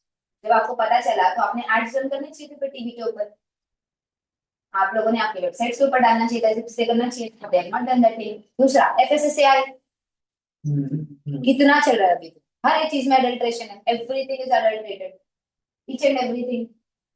Correct है, but then to they are getting FSSAI in order, मतलब उनको ओके मिलता है, अप्रूवल मिलता है उनको. There are products which are FSSAI approved and they are wrong and they are not as per the standards. समझ में आया? So that is the kind of thing which is going on in the market. So these are the regulators ना, अगर वही नहीं करेंगे तो कौन करेगा? And पतंजलि के products FSSAI approved नहीं है, approved है, but they have failed the test ना कितने जगह पे. उत्तराखंड में तो बैन है products, और मुझे न्यूज़ किए जा रहे हैं sustainability के लिए. That we are using all these kind of resources which are what do you say, good for health. चलो, स्टेक होल्डर्स का अपोजिशन, कंट्रोवर्शियल सोर्स है बेसिकली कि भाई हर एक स्टेक होल्डर्स का अलग अलग कॉन्ट्रडिक्शन होता है. एक स्टेक होल्डर का रिक्वायरमेंट मीट करने जाओगे तो दूसरे का शायद फुलफिल नहीं. जैसे एग्जांपल, शेयर होल्डर्स का रिक्वायरमेंट मीट करने जाओगे तो जनरल पब्लिक का मीट नहीं होगा, उल्टा हो जाता है ना, क्रॉस हो जाता है, वेलफेयर और ये सब देखेंगे. तो उधर ही बैलेंस रख करके अपने को चलना पड़ता है कि भाई हम लोग इनका भी नुकसान नहीं करें तो इनका पैसा लेके चले, बट सामने इनका भी नुकसान नहीं करें. तो एक वो बैलेंस बना के चलना भी तो एक इंपॉर्टेंट पैरामीटर है ना. करेक्ट है कि नहीं? Next, social opportunity, access to communication, access to finance, access to health care, opportunities and nutrition and health. इसी के लिए तो वही करे ना, छोटे छोटे एरियाज में बैंकिंग ओपन करना, फाइनेंस का एक्सेस देना सारे छोटे छोटे लोगों को, मतलब in the sense village areas में भी सेफ्टी, हेल्थ, एजुकेशन सब जगह पे हम लोग धीरे धीरे करके पहुंचने का ट्राई कर रहे हैं, ऐसी जगहों पे जहाँ पे अभी नहीं है, reach out to that particular place जहाँ पे अपने को वो आउटपुट मिले. समझ में आया? क्लियर है? कमिंग टू द गवर्नेंस वाला पार्ट, कॉर्पोरेट गवर्नेंस के अंदर ब्रॉड डाइवर्सिटी, सारे लोग जो अपने ऑर्गेनाइजेशंस के अंदर होने चाहिए, दैट इज बेसिकली कि वो ब्रॉड डाइवर्सिटी होनी चाहिए, मतलब सारे लोग इंक्लूसिव होने चाहिए. जैसे एक्सेस ने एक ड्राइव चालू किया था, seriously they started on women's day. जब मैं ऑफिस में थी तभी उस दिन वुमेन्स डे पे सीईओ का एक मेल आया था and they said every team in access, every team in access should have a female member. And there are teams जिसमें नहीं है, मतलब हमारे ही फ्लोर पे उतनी ही जगह पे हमको तो 4 टीम मिल गया था जिसके अंदर एक भी फीमेल नहीं है, मतलब ऐसा. तो इट वाज लाइक कि and they were given a timeline कि जो भी रहेगा, ऐसा नहीं है कि आज के आज अपने को चाहिए, क्योंकि काउंट भी तो नहीं बढ़ाना है, पैसा भी तो नहीं देना है, वैसा है. तो उन्होंने ऐसा दिया हुआ था कि जहाँ पे है वहां पे कोई प्रॉब्लम नहीं है, जहाँ पे नहीं है they were given a time of 6 months 8 months. ऐसा है कि अगर कोई छोड़ के जाता है तो देन नेक्स्ट रिक्रूटमेंट में priority should be there. Obviously you will have to see the parameters कि आपके पैरामीटर्स मीट होने चाहिए, बट आपको वो चीज को प्रायोरिटी देके चलना है कि कोई छोड़ के जाएगा तो प्रायोरिटी शुड बी दैट कि आप वुमेन एम्प्लॉय को डालो so that there is one women employee in your team. And दूसरा, अगर कोई इंटरनल जॉब पोस्टिंग वगैरह होता है तो वो जगह से भी होता है तो आप लोग अरेंज कर सकते हो, मतलब ऐसा. तो बट सबको बोला गया था. दूसरा, specially abled people and LGBT community के लिए भी हम लोगों ने ये पर्टिकुलर ग्रुपिंग डाला कि ये जगह पे आपको मिलेगी. समझ में आया? तो this is the kind of thing जहाँ पे ब्रॉड डाइवर्सिटी को वो लोग वर्टिसी की इंटरनल लेके चल रहे हैं, इंक्लूसिविटी लेके चल रही है in case of that particular. समझ में आया? जैसे वो फॉर्म्स के अंदर मैंने बोला था ना, बैंक के फॉर्म भरने के अंदर भी वो एक जेंडर में डाल देना, that is also sense of inclusivity कि अरे हमको अलग से रिकॉग्नाइज किया. समझ में आया? क्लियर है? तो that is the kind of thing. Next, executive पे जो होता है, हाई लेवल टॉप लेवल के कोई बंदे तो उनका पे उस हिसाब से डिसाइड होना चाहिए कि भाई वो बस एक्सॉर्बिटेंट नहीं होगा, अपने इसके हिसाब से होगा. ओनरशिप लेना चाहिए, अकाउंटिंग लेना चाहिए of the things which are doing in this particular thing. गलत कर रहे हो तो भी ओनर्स लेना चाहिए, सही कर रहे हो तो भी वो तो लेंगे, बट समझ में आया? क्लियर है? Next, corporate behaviour, business ethics follow करो. देन एंटी कॉम्पिटिटिव प्रैक्टिसेस नहीं करने चाहिए हम लोगों ने, बराबर है कि नहीं? जहाँ पे नुकसान हो कंज्यूमर्स. समझ में आया क्या? ठीक है, देखो healthy competition is always promoted because that will bring out something good and something new. But what to say कि these kind of competitions which are happening in the market, अगर आप आज के इसमें देखोगे तो वो चीज डिग्रेड करेगा, कस्टमर्स को हैम्पर करेगा. समझ में? जैसे example what Jio did with Airtel and ये that was market degradation. Free provide करके स्लैशेस प्राइस एकदम से स्लैश कर देना, that is basically कि इफेक्ट करता है at the end of the day market. बराबर है? बट अगर फॉर एग्जांपल आप देखोगे कि बाकी की कंपनीज, जैसे फॉर एग्जांपल आप ले लो कि टाइड है, निर्वा है, तो they are not doing such kind of competition. वो लोग अपने प्रोडक्ट को अच्छा बताते हैं. या मैगी ले लो, ईपी ले लो, दे आर व्हाट से दे अपने प्रोडक्ट भी खेल रहे हो. वो अपने प्रोडक्ट को बोल रहे हैं कि अगर मैगी बोल रहा है कि मैं टेस्टी हूँ तो ईपी बोल रहा है कि मेरे पास इसके अंदर वेजिटेबल्स एग्जांपल. तो वो अपने अपने प्लस पॉइंट्स पे खेल, दे आर व्हाट से कि गिविंग आउट देयर प्रोडक्ट कि भाई हमारा प्रोडक्ट इस तरह से, हमारा प्रोडक्ट इस तरह से. समझ में आता? That is bringing out newness in that particular products. अच्छा चीजें लेके आना, कंज्यूमर्स के लिए नए ऑप्शंस लेके आना, वो चीजें होना चाहिए. समझ में? होर्डिंग वगैरह नहीं होना चाहिए. ऑब्वियसली आप शॉप में जाते हो तो आपको ऑप्शंस दिखते हैं तो आप ऑप्शंस में से सिलेक्ट करते हो. बट अगर ऑप्शन ही नहीं रहेंगे तो अपने पास ऑप्शन नहीं रहेगा बट टू सिलेक्ट कर। समझ में आता है? Obviously corruption stability, financial system stability, tax transparency होना चाहिए ये सब चीजों को लेके, because at the end of the day the पैसा of tax will be going to the general public. So that is also a governance parameter that we have to meet these kind of things. समझ में आया? Parameters clear है सारे के सारे? पक्का? Sustainable development goals, अब यहाँ पे देखो ये पर्टिकुलर चीज जो लाया था इन लोगों ने एसडीजीसी, ठीक है। एसडीजीज में इन लोगों ने क्या बोला है? The division for sustainable goals in the United Nations department of economic and social affairs, UNDESA, provides a substantive support and capacity for building the SDGs and their related thematic issues, including water, energy, climate, ocean, urbanization, transport, science, technology, global sustainable reporting, and partnership with the small islands developing states. बराबर है कि नहीं है? तो UN Nations जो है वो basically वो लोग ओवरऑल लेवल पे वो लोग ये सब चीजें बना रहे हैं सो दैट उनके मेंबर नेशंस ये सब चीजों को फॉलो करें, सारे कंट्रीज एक लेवल पे आके काम करें, करेक्ट है, and they work toward sustainability. तो उनका देखो क्या है, system-wide implementation of 2030 agenda on the advocacy and outreach of the activities relating to SDG. In order to make the 2030 agenda a reality, a broad ownership of the SDGs must be translated into stock commitment by all the stakeholders to implement these global initiatives. DSDG aims at facilitating the 17 SDGs जो उन लोगों ने यहाँ पे डाल के रखे कि भाई हर एक कंट्री जो ये यूएन और जैसे एसडीजीज का मेंबर है, हम लोगों ने ये 17 पॉइंट्स के ऊपर काम करना चाहिए और इन पर्टिकुलर पॉइंट्स के ऊपर अपने को काम करके इफेक्ट दिखाना है मार्केट के अंदर।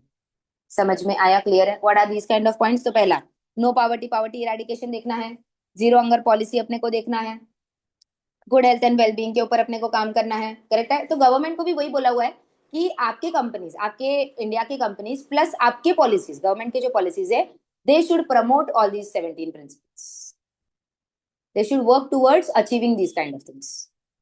समझ में आया? क्लियर है? Next quality education, gender equality लेके चलो आप लोग, ठीक है। Clean water and sanitation effect दिख रहा है अपने को, ठीक है। Next affordable and clean energy होना चाहिए अपने पास, decent work and economic growth basically, ठीक है। Industry innovation and infrastructure startups and all जिसके लिए अपन कर रहे हैं, करेक्ट है, इनिशिएटिव्स वगैरह। रेड्यूस इनइक्वालिटीज, कास्ट क्रीड का जो इनइक्वालिटीज रहता है, करेक्ट है, वो सब चीजें इनइक्वालिटीज को कम करो। सस्टेनेबल सिटीज एंड कम्युनिटीज, तो नए नए सिटीज जो भी बन रहे हैं, जैसे एग्जांपल बोलूं, Navi Mumbai is far well developed. आप मुंबई से देखो वहां का जो सेक्टर्स है, वहां पे स्पेसिंग कितना, स्टेशन के बाहर निकलो जगह कितना बड़ा है उधर, तुम सिर्फ वाशी स्टेशन पे खड़े रहो तुमको इतना बड़ा लंबा, और रिक्शा स्टैंड तक जाने के लिए कितना चलना पड़ता है? हाँ बट कितना चलना पड़ता है वो, that is a kind of thing. मतलब और यहाँ पे हम कल्याण स्टेशन से बाहर आते हैं, वही तकेशेस का चालू हो जाता है, वो खड़े हैं, वो रिक्शा वाले ही बाहर निकलने नहीं देते, मतलब ऐसा वाला सिचुएशन। तो डिफरेंस अपने को, मतलब बेसिक डिफरेंस है आपको, वहां पे प्रॉपर स्टैंड्स बने हुए हैं, ऑटोज वहीं पे खड़े रहते हैं, उन्होंने वैसे लेन्स बना के रखे हुए प्रॉपरली जहां से वो आएंगे जाएंगे। आपको वो जो ओपन स्पेस है वहां पे कहीं पे भी आपको नहीं दिखेगा कि ऑटो वाले आके ऑटोज खड़े हैं, वो पूरा ओपन स्पेस खाली रहता है। बेसिक फूड का अगर आप देखोगे तो वहां पे खाने के भी शॉप्स अच्छे हैं स्टेशन के यहाँ पे, अदरवाइज आप सेंट्रल लाइन पे स्टेशन पे आप कभी खड़े रह के खाओगे भी नहीं। मतलब देख के ही अपने को ऐसा था नहीं बाहर जाके कहीं अपन बैठ के खा लेंगे कैफे वगैरह में, वो चलेगा, ठीक है, मैकडी मिल जाएगा, डोमिनोज मिल जाएगा तो भी चलेगा, मतलब मैं ऐसा बोल रही हूँ वो जगह पे, लेकिन आप स्टेशन पे खड़े रह के नहीं खाओगे। बट वो जगह पे आप जाओगे तो वहां पे आपको प्रॉपर स्टॉल्स है, एटलीस्ट बेसिक स्टॉल्स, आपको देख के ऐसा ये नहीं लगेगा कि आप खड़े नहीं रह सकते। खाने का वो बात की बात है, लेकिन ऐसे देख के खड़े रह के नहीं लगेगा कि दैट इज, मतलब ऐसे वो फीलिंग नहीं आएगा कि अरे यहाँ पे खड़े रह के हम लोग नहीं खा सकते। समझ में आया क्या? That is the kind of difference. वहां पे आप देखोगे तो प्रॉपर सेक्टर्स के अंदर डेवलपमेंट है, उन लोगों ने सेक्टर 1 सेक्टर 2 ऐसा करके बना के रखा हुआ है। यहाँ पे मतलब वो वाला सब सिचुएशन नहीं है जहाँ पे नाम अलग अलग रखे हुए हैं उन्होंने एंड ऑल। तो that is the kind of plan city, अभी वो उन्होंने प्लान करके बनाया, तो उसमें उस तरह से उन्होंने वो डेवलपमेंट किया। स्टेशन के लिए जो अंडरग्राउंड उन लोगों ने प्रॉपरली वो सब चीजें रेडी किया है, स्टेशन इतने क्लीन है, ओवरऑल लेवल पे पूरा क्लोज्ड है स्टेशन। अपने यहाँ पे बारिश में वो ऊपर का होता ही नहीं है बहुत बार,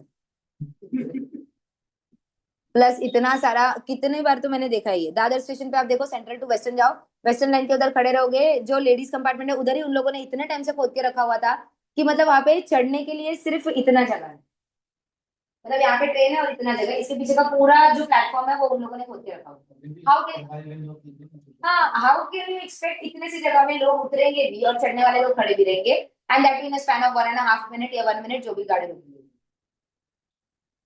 that is the kind of thing and they will not complete it in a span of word, but जैसे कि 10-15 मिनट में, मतलब 10-15 दिन में भी वो लोग खत्म नहीं करेंगे। 1A वाले प्लेटफॉर्म पे भी यही सिचुएशन था, हाँ, जब बीच में वहां का वो हाँ, लिफ्ट का था या इधर का बीच का जो सेक्शन है वहां पे, आप देखो जाने के लिए जगह नहीं होता, वो एक एक सिंगल लाइन बना के वो ऐसे ऐसे चल के जाते हैं, और उस पे और कोई ब्रिज का ऑप्शन भी नहीं है ना, एक ही है ना कनेक्टिविटी, बाकी आगे जाके फिर अगर हो गया तो उधर से पूरा रिटर्न आना पड़ता है, फिर जाना पड़ता है। तो then responsible consumption and production, correct है, जो भी प्रोडक्ट्स आप लोग बना रहे हो उसका प्रॉपर कंजम्पशन होना चाहिए, कंजम्पशन जितना रिक्वायर्ड है उतना ही होना चाहिए, एक्स्ट्रा नहीं होना चाहिए, वेस्टेजेस नहीं होना चाहिए। क्लाइमेट एक्शन, AQI, बराबर है। नेक्स्ट, और हाँ हमने तो बोल दिया ना कि AQI is not a parameter. Indian देखो, इंडियन, हमारे इंडियन तो हमेशा मैनिपुलेटेड ही होता है, अपने लिए कितना भी AQI वो अच्छा है। हाँ AQI, life below water, marine life endangered नहीं होना चाहिए, करेक्ट है कि नहीं है। Water water responsibility, life on land basically, trees and all, ये सब चीजों का ध्यान दो। Peace, justice and strong institutions, Delhi में हुआ, पता है ना सबको, रात को मॉस्क तोड़ा उन लोगों ने, डिसमेंटल किया, कल का न्यूज है या परसों का न्यूज है। And the authorities have given a statement, अब उसके पीछे का पूरा न्यूज मुझे नहीं पता है, तो मतलब मैं सिर्फ जितना पता है उतना बता रही हूँ। द अथॉरिटीज हैव गिवन कि दंगे नहीं हो, ये सब चीजें नहीं हो, बेसिकली कि ये नहीं हो, इसके लिए हमने रात को डिमोलिश किया। That is not the reason ना, आप पीपल को प्रिपेयर करो, if you are doing right then people should not come and ये they should not come and do that kind of thing. समझ में आया, अगर आप वो चुप चुप के कर रहे हो तो that is some kind of thing it is going on ना। समझ में आ रहा है, करेक्ट है। तो वो चीज को लेके तो ये सब है, partnership for goals, partnership with member Nations, partnership with various kind of companies for achieving this kind of sustainable goals. समझ में आया। तो ये 17 प्रिंसिपल्स को अपने को ध्यान देके चलना है, and we will have to make sure that these kind of things are, what we say कि government has to ensure and the companies in India have to ensure कि हम लोग ये सारे फ्रंट्स के ऊपर कहीं ना कहीं अपना योगदान, अपना एक व्हाट वी से कि जो भी इनिशिएटिव है वो लॉन्च करें और हम लोग उस चीज को सेटिस्फाई करने के लिए दें। समझ में आया, क्लियर है। नेक्स्ट, अपने घर पे एक 5 स्टार एसी लगाना इज ऑल्सो व्हाट वी से step towards that, lower carbon emission, lower use of electricity. समझ में आया, दैट इज ऑल्सो सस्टेनेबिलिटी वाला पार्ट। एलईडीज, एलईडीज कम लाइट लेते हैं, कम एनर्जी कंज्यूम करते हैं, करेक्ट है कि नहीं, तो वो चीज चल रहा है। Global trends in sustainable reporting, global level पे क्या चल रहा है, तो पहला GRI इनिशिएटिव चल रहा है, helps the organisation to report on economic, environmental and social impacts. The general disclosure which required to be reported under the standard is economic level पे अपने को रिपोर्ट करना रहता है, दैट इज बेसिकली मनी, ठीक है।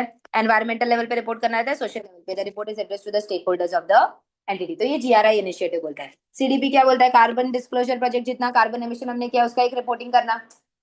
हम लोग रिपोर्टिंग करेंगे तो ऑब्वियसली 2 साल 3 साल 4 साल जब तक अच्छा रिपोर्टिंग नहीं दिखेगा तो कुछ ना कुछ बैकलैश आएगा, तब अपन उसको इंप्रूव करने का ट्राई करेंगे। जब रिपोर्टिंग ही नहीं होगा तो लोगों को पता ही नहीं चल रहा है, तो companies are not being responsible for that. समझ में आया।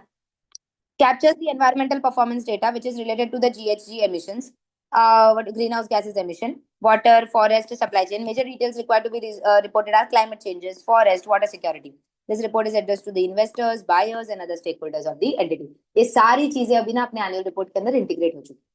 आप कोई भी कंपनी का एनुअल रिपोर्ट अगर आज ट्रेन में जाते जाते भी पढ़ लोगे या देख लोगे ना, ठीक है, टॉप 1000 लिस्टेड एंटिटी में फाइनेंशियल सेक्टर छोड़ के ऊपर वाला पार्ट पढ़ो तो आपको समझ में आ जाए, उसके अंदर ये सारी चीजें इंक्लूड हो जाए। समझा। International integrated reporting framework has reported guiding principles with the elements in order to allow the companies to produce the integrated report, जो भी आज हम लोगों ने अडॉप्ट कर लिया है, and we are using that kind of things in the listed companies. समझ में आया। In September 2020 these frameworks and standard setting institution came together for a commitment towards comprehensive and corporate reporting system। तो ये लोगों ने क्या बोला कि हम ऐसे अलग अलग रिपोर्टिंग लेके चलेंगे तो अलग अलग बहुत सारा बर्डन आ जाएगा, तो हम इसको कंबाइन करके एक सस्टेनेबल रिपोर्टिंग बनाते हैं जिससे सबको एक ही फॉलो करना है और उसके अंदर सब आ गया। समझा। The intent was collaboration of joint market guidance on how the framework and standards can be applied, joint vision of how these elements could be complemented with the financially generated gap, that is अपने AS के साथ, Indians के साथ हम उसको किस तरह से इंटीग्रेट करके चल सकते हैं, उसके अंदर कैसे ये रिपोर्टिंग्स को डाल सकते हैं, करेक्ट है। And serve as a natural starting point for the progress towards more comprehensive, coherent and corporate reporting system. समझ में आया। एक joint commitment towards this goal through the ongoing program of deeper collaboration between the 5 institutions, stating the willingness to engage in the interested stakeholders। समझ में आया। तो उन लोगों ने बोला 2020 में उन्होंने डिसाइड किया कि हम कंबाइन करके ये चीजों को एक करने का ट्राई करेंगे.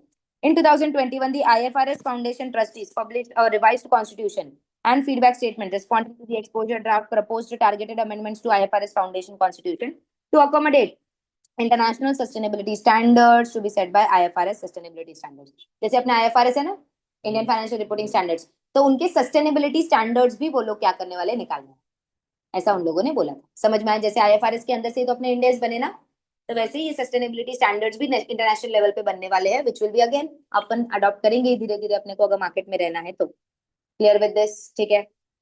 On 3rd November 2021, the IFRS Foundation created new setting standard board. Board बनाना पड़ता है, पहले तो स्टैंडर्ड्स बनता है. वो लोग रूट कॉज देखते हैं, लोग किस तरह से अप्लाई करते हैं वो देखते हैं, उसके ऊपर स्टैंडर्ड्स बनाते हैं, एक्सपोजर ड्राफ्ट लिया जाता है, मार्केट में कमेंट्स लिए जाते हैं, वो कमेंट्स को इनकॉर्पोरेट किया जाता है, finally then the standard becomes effective. ये पूरा प्रोसेस होता है. करेक्ट है. International sustainability standard board ISSB लोगों ने बनाया to meet the demand. The intention of ISSB is to deliver a comprehensive board baseline for sustainable disclosure standards, providing investors and other market cap participants to with the information about company's sustainability. कि भाई देखो, हम ये standards बनाएंगे so that आप इन पे reporting करो और अपने अपने स्टेक होल्डर्स को बताओ कि आप ये फ्रंट पे किस तरह से काम कर रहे हो कि नहीं, so that at the end of the day, आज नहीं तो कल, it will create an accountability of you towards the end. क्योंकि देखो, रिपोर्ट 2 साल गंदा दिखेगा, 3 साल गंदा दिखेगा, उसके बाद तुमको भी तो बुरा लगेगा ना. तो आप उसको इम्प्रूव करने के लिए कुछ तो करोगे. समझ में आया कि नहीं? Correct. Task Force on Climate Related Financial Disclosures (TCFD) was created in 2015 by Financial Stability Board with the goal of helping the companies to create a consistent climate related disclosure. कि भाई आपको क्लाइमेट चेंज के ऊपर देना ही पड़ेगा कि आप climate को कितना अफेक्ट कर रहे हो. करेक्ट है. Unlike GRI which works on the wide range of the organization, TCFD जो है वो सिर्फ और सिर्फ financial related interest such as banks and insurance firms के ऊपर काम करता है. That is basically their niche product या niche market जहाँ पे वो लोग ध्यान देके चल रहे. Climate Disclosure Standard Board was an international group of the business and commitment towards making climate-related disclosures. CDSB framework was formed to help the organization to disclose the climate-related risks, and these are setting out the approaches for environmental reporting information. Further, ISSB has taken these technical guidelines to develop the sustainability standards. So, अलग-अलग level पे आप देखोगे ना, तो बहुत सारे अलग-अलग organisations ये सब चीजों के लिए काम कर रहे हैं. What ISSB is doing is ये सब चीजों को इंटीग्रेट करके एक स्टैंडर्ड्स बनाने का ट्राई कर रहा है, सो दैट ओवरऑल लेवल पे आपने इसको मिल गया तो सारे लोगों का requirements में. समझा? The Value Reporting Foundation is a non-profit organization (NPO) which was the result of the merger between SASB Foundation and the International Integrated Reporting Council (IIRC). The International Accounting Standard Boards and IISB has agreed to work together in order to build the integrated reporting framework जो अपने 6 capitals है. ठीक है. The International Sustainability Standard Boards in March 22 launched a consolidation of its first 2 proposed standards, one climate-related disclosure and other is general sustainability-related disclosures. The proposed standards, when finalized, would form a comprehensive guidelines. Correct है? IFRS S1 proposed requirement in the exposure draft S2 climate-related disclosure upon building the task force on climate-related financial disclosure and incorporating industry-based requirements. समझ में आया? तो इन्होंने क्या किया? IFRS बनाया, ये इसके स्टैंडर्ड्स बनाए, 2 फिलहाल लोगों ने बना के रखे हुए हैं जो एक्सपोजर ड्राफ्ट में है, जहाँ पे TCFD इज मेजर वाला क्लाइमेट वाला पार्ट ना, तो उनके भी गाइडलाइंस, उनके भी रिक्वायरमेंट्स इसके अंदर इनकॉर्पोरेट करके रखा हुआ है. जैसे नोट मिल जाएगा, अप्रूवल आ जाएगा, उसके ऊपर वर्किंग चालू हो जाएगा, रिपोर्टिंग चालू हो जाएंगे and eight the end of the day अलग अलग कंट्रीज इसको अडॉप्ट करना चालू हो जाएगा. समझ में आया यहाँ तक का? तो ग्लोबल लेवल पे ये सारा चीजें आप लोगों का काम कर रहा है. Clear with the part? एक बार यहाँ तक देख लो, then we will start with the integrated reporting वाला पार्ट. दैट इज अगेन मैं आपको बता रही हूँ कि that will form part of your FR. FR का अभी चल रहा है क्या, दिखा देता हूँ.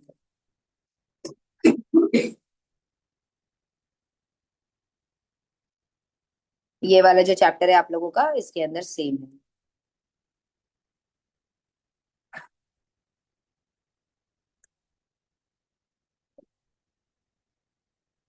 Analysis of financial statement, accounting and technology,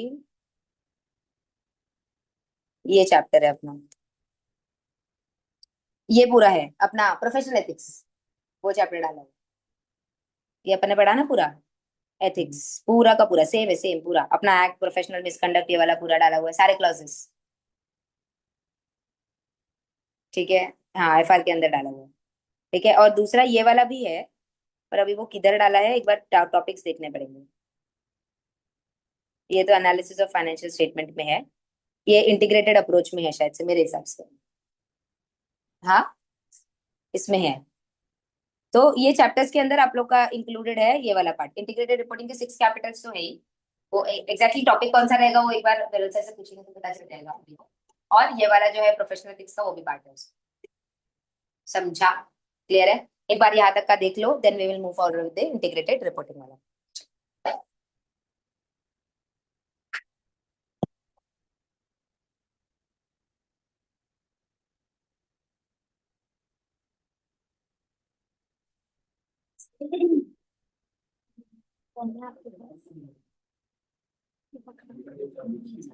अच्छा है कि जब इब्राहिम की आवाज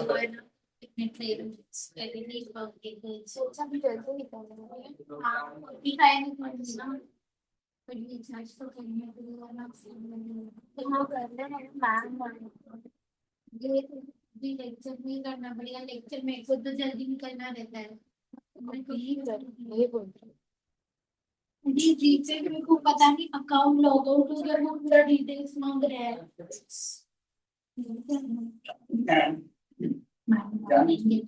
तो सिटी के लिए कितना उल्टा आज तो बाहर कहीं जल्दी आता है बाहर कहीं देखा तो आज तो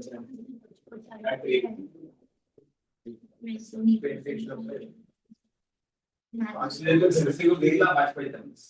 हाँ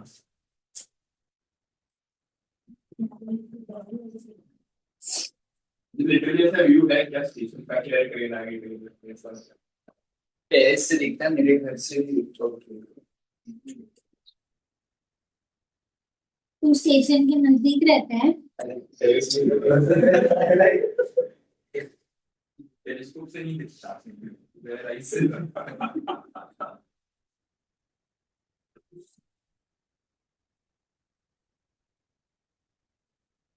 जी मेरे को कोई बताएगा क्या? मेरे को रिचार्ज करना है, मेरे को ये सारी डिटेल्स भी पूछ रहा है। देखो मैंने अगर यहाँ पर बाय किया मेरे को डायरेक्ट पिन मांगता है। 95 वाला पे किया। मॅट्रिक्स आहे ना या वर्षी 250 किती तेव्हा 250 आणि IPL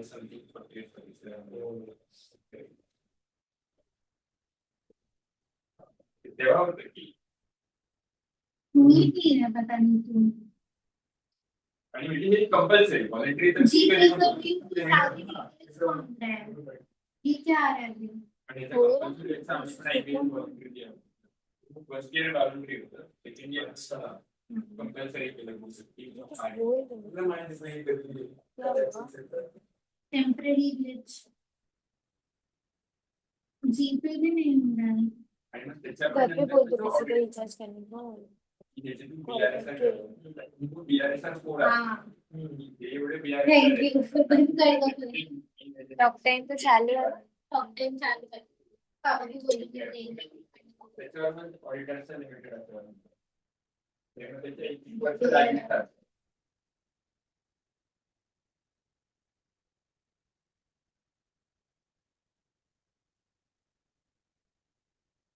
तेरी रिपोर्टिंग विला 2000 करत असते आपण पैसे साला पार्ट में तो तेव्हा फक्त फाइंड तुमने देखा ही ये नॉर्म्स किसी कंपनी को ऑडिट करते टाइम ऑडिट में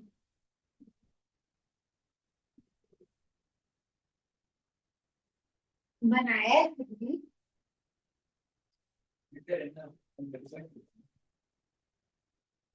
कभी बनाया मतलब तुम्हारा इसमें अकाउंटिंग है ही नहीं।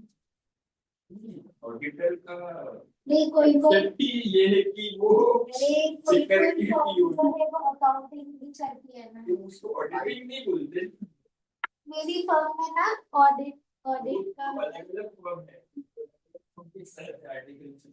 नहीं अरे भाई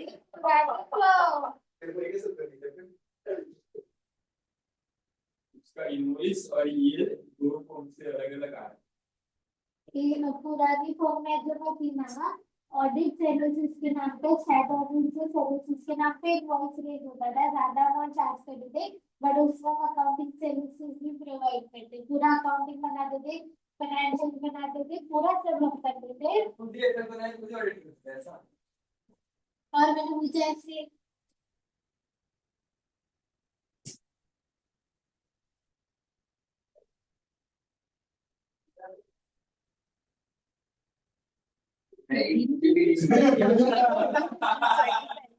बहुत गिरे बता रहे हैं। क्या कर सकते हैं यार?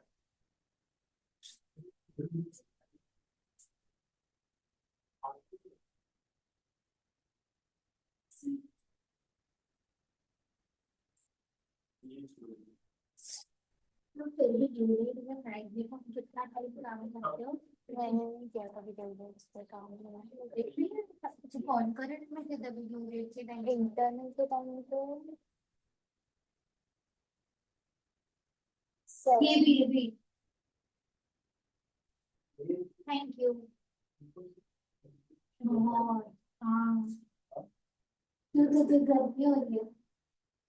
भी तो नहीं हुई। एट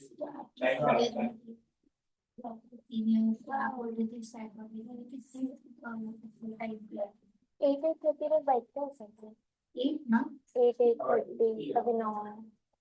देखो हमारे इधर क्या एडवांटेज भी और डिसएडवांटेज भी है कि एक्सेस रिसोर्सेस है, तो टीम्स भी बढ़ जाती तो काम अच्छा खासा बढ़ जाता है। तो हाँ, तो अभी हम 120 130 लोग हैं, तो सोचो इतने सारे लोग हैं तो बिफोर अभी टीम्स भी अच्छे खासे कमाते हैं। ऑन टाइम या बिफोर टाइम का मुझे अभी क्लाइंट के साथ से डेटा लेट आ रहा है, तो लेट ही आने वाला है, तो फिर डेट के दिन रुकना पड़ता है। अभी क्या था, जीएसटी से रिलेटेड पता नहीं चलता, लोग 10-10:30 तक भी बैठे थे ऑफिस में, जो ऑफिस में। हाँ, जीएसटी का या पता नहीं आया, पता नहीं किसी का तो ड्यू डेट था बीच में। बाबा गुन्नी पता नहीं किधर किधर जाती है, मैं तो गुन्नी बोल रही थी उस दिन लोखंड वाला वगैरह जा रही है वो भी। फिर आउट स्टेशन है बट लड़कियों को नहीं मिलता ज्यादा आउट स्टेशन, नहीं मिलता ज्यादा। और स्क्रॉल करूँ, मैंने जब इंटरव्यू दिया था ना तो मुझे बोला लिस्टेड कंपनी एक ही है, बट हमारे पास लिस्टेड कंपनी है बट हम ही करते हैं उसका काम, बट हमारे फॉर्म के नाम के अंडर नहीं होता है किसी और के, मतलब अभी मैं 2 असाइनमेंट में अपॉइंटमेंट रखी किसी और के नाम का, मिलेगा तो मिलेगा इससे। हम तो 9 घंटा काम कर रहे हैं, एक दिन में 10 घंटा तो मिनिमम काम करना है हर एक पर्सन। करिश्मा का भी यही होता है, उसका भी करना। उसके बाद भी हम लोग डांट खा रहे हैं। सर बोल रहे कि तुम लोग ओनरशिप नहीं कर रहे हो, तुम काम टाइम पे कंप्लीट नहीं कर रहे हो। अभी मेरा लैपटॉप काम ही नहीं कर रहा, लैपटॉप ऐसे वैसे मेरे सबको दिख रहा है। हाँ मेरे भी लैपटॉप खराब हो गया, मैं तो बोली चार्जिंग लगा हुआ फिर भी अपना खुद भी बंद हो जाता है। मेरा भी ऐसे ही हो रहा है, मेरा बीच में मतलब पुराना लैपटॉप था ना, कुछ भी हो रहा था लैपटॉप में, कुछ बटन सब फाइल बंद हो रही थी, एक बोर्ड से खुद ही क्लिक करा था, तो मैंने चेंज करवाया। अभी जो लैपटॉप दिया ना वो भी चल नहीं रहा, मैंने बोला सुन ही नहीं रहे, फिर काम टाइम पे कंप्लीट नहीं हो रहा है, तो बोल रहे कि तुम एक्सक्यूजेस दे रहे हो, बोल रहे हैं कि तुम लोग फर्म के ग्रोथ के लिए सोचो, पागल हो गए हो। वो क्यों सोचे फॉर्म के अरे ग्रुप कल भी बहुत है। ऊपर से फिर ना उनके अलग अलग ये रहते हैं ना, जैसे ट्रेनिंग प्रोग्राम्स कंडक्ट करने, तो कौन सा ट्रेनिंग करेंगे, कौन सा पर्सन करेगा, फिर बुक्स वगैरह का पूरा रिकॉर्ड्स वगैरह मेंटेन करने का। हम लोग को बोल रहे इनिशिएटिव मैंने नहीं लिया, तो मेरे को बोलते कि एकदम लेटेस्ट आर्टिकल तू ही है ना, तो तूने क्यों नहीं लिया। और मेरे को वो सर से बहुत डर, अक्षय सर से बहुत डर लगता है मेरे को। मैं जवाब भी क्या दूं, मैं नहीं बात करती अक्षय सर के सामने में, बहुत डर लगता है, कुछ भी बोलते हैं वो नहीं समझते, बहुत पागल। वो बोल रहे कि तुम फॉर्म के ग्रोथ के लिए काम करो, ऐसे ऐसे क्लाइंट्स मेरे को सुनाते हैं। नहीं क्लाइंट आप काम नहीं करोगे तो और कौन करेगा। हमारे यहाँ पे तो जिनका झगड़ा हो जाता है उनको फिर ऑफिस में रखकर वो क्लाइंट को कोई डायरेक्ट काम देते हैं। बस रिसोर्सेज एक्सेस नहीं तो फिर अकाउंटिंग ऐसे कुछ काम मिल जाता है हम लोगों को। 1 बिलियन के फिर तो मैंने देखा है। हम लोग का वो सेंस में मतलब नहीं है कि गलत भेजा क्लाइंट को। ऐसा था कि क्लाइंट को सपोज परफेक्ट टाइम पे डिलीवरी नहीं हुआ, कि बोला था कि आज भेजो और आज की जगह पे कल भेजा, परसों भेजा, या भेजना सपोज भूल गए, बन के रेडी था, तो उनको क्लाइंट कॉल करते हैं, तो उसमें भी हम पे भटक रहे हैं। ये बहुत प्रॉब्लम हो रही है एक लड़का ट्रांसफर ले रहा है, फाइनली उसने जैसे फर्स्ट ईयर ही उसका ट्रांसफर लिया, और 3 लोग का टाटा का शिफ्ट खत्म हो रहा है, एक सीनियर में शिफ्ट का ही निकल रहा है जैन के मंथ में, 4 लोग डायरेक्ट निकल रहे हैं, वो भी सीनियर पोजीशन वाले हैं। तो वर्कलोड उल्टा और भी ज्यादा बढ़ गया। आर्टिकल्स अभी खाली हम 3 ही बचे हैं, फाइनली तो उनकी हो गई है। तो 11:30 के बैठ के तो घर पे काम किया, उससे भी काम करने लगे, बहुत गुस्सा है मुझे। मुझे फोन के बारे में सोच रहा हूँ। Creation, yeah.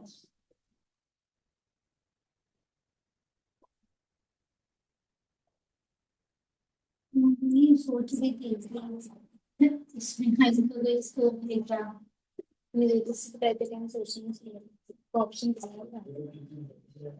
मैं ये सोच तो रही हूँ यार। नहीं बट लोग है ना आपका रजिस्ट्रेशन अभी क्या मेरे को तो पहले भी मतलब बोला था कि रजिस्ट्रेशन आप भले यहाँ पे करो बट आपको उधर देंगे, बट फिर मैंने बोला कि नहीं मैं यहीं कर लूंगी।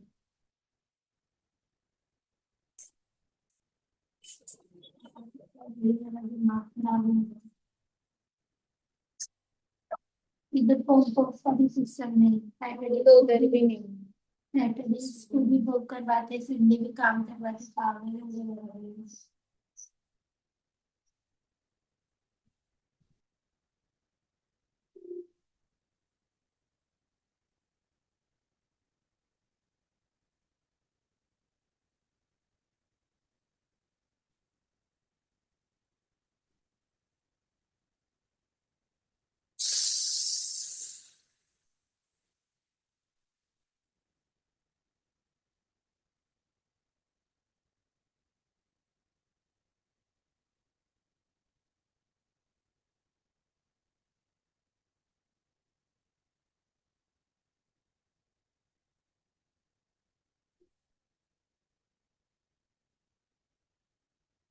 सैटरडे के फ्रेंड्स को भी सेम कुछ सीखने मिलता है। अभी तो मुझे काफी नवा बचा है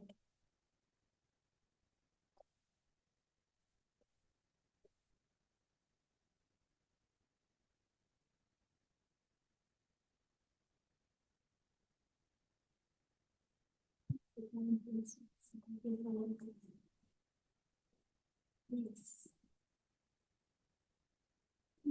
So मैं बोलूँगी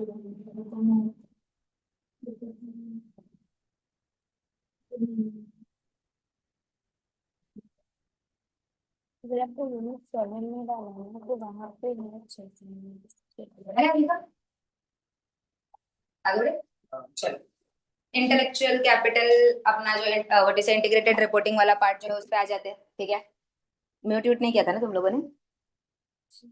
नहीं, हाँ वेट, नहीं तो म्यूट किया रहेगा तो अनम्यूट करो ना, अब इस रिकॉर्डिंग भी हो रहा है ना। वो पता चला फिर दिया बोलेगी कि आपने सिर्फ पढ़ाया, मुझे कुछ सुनाई नहीं दिया।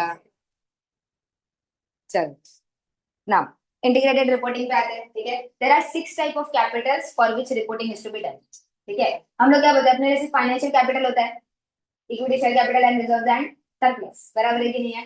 बट एक्चुअली देखने जाओ तो सिर्फ ये कैपिटल नहीं होता है, there are 6 types of different capital on which reporting should be done.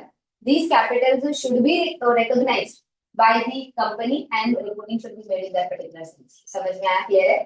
तो क्या किया, देखो सबसे पहला चीज, फाइनेंशियल कैपिटल के अंदर अपने को क्या क्या रिपोर्टिंग करना रहता है कि pool of funds that is available to the organisation for use of resources. तो ये तो अपना रिजर्व एंड सरप्लस का ही रिपोर्टिंग हो गया, और शेयर कैपिटल का मतलब बेसिकली उस टाइप।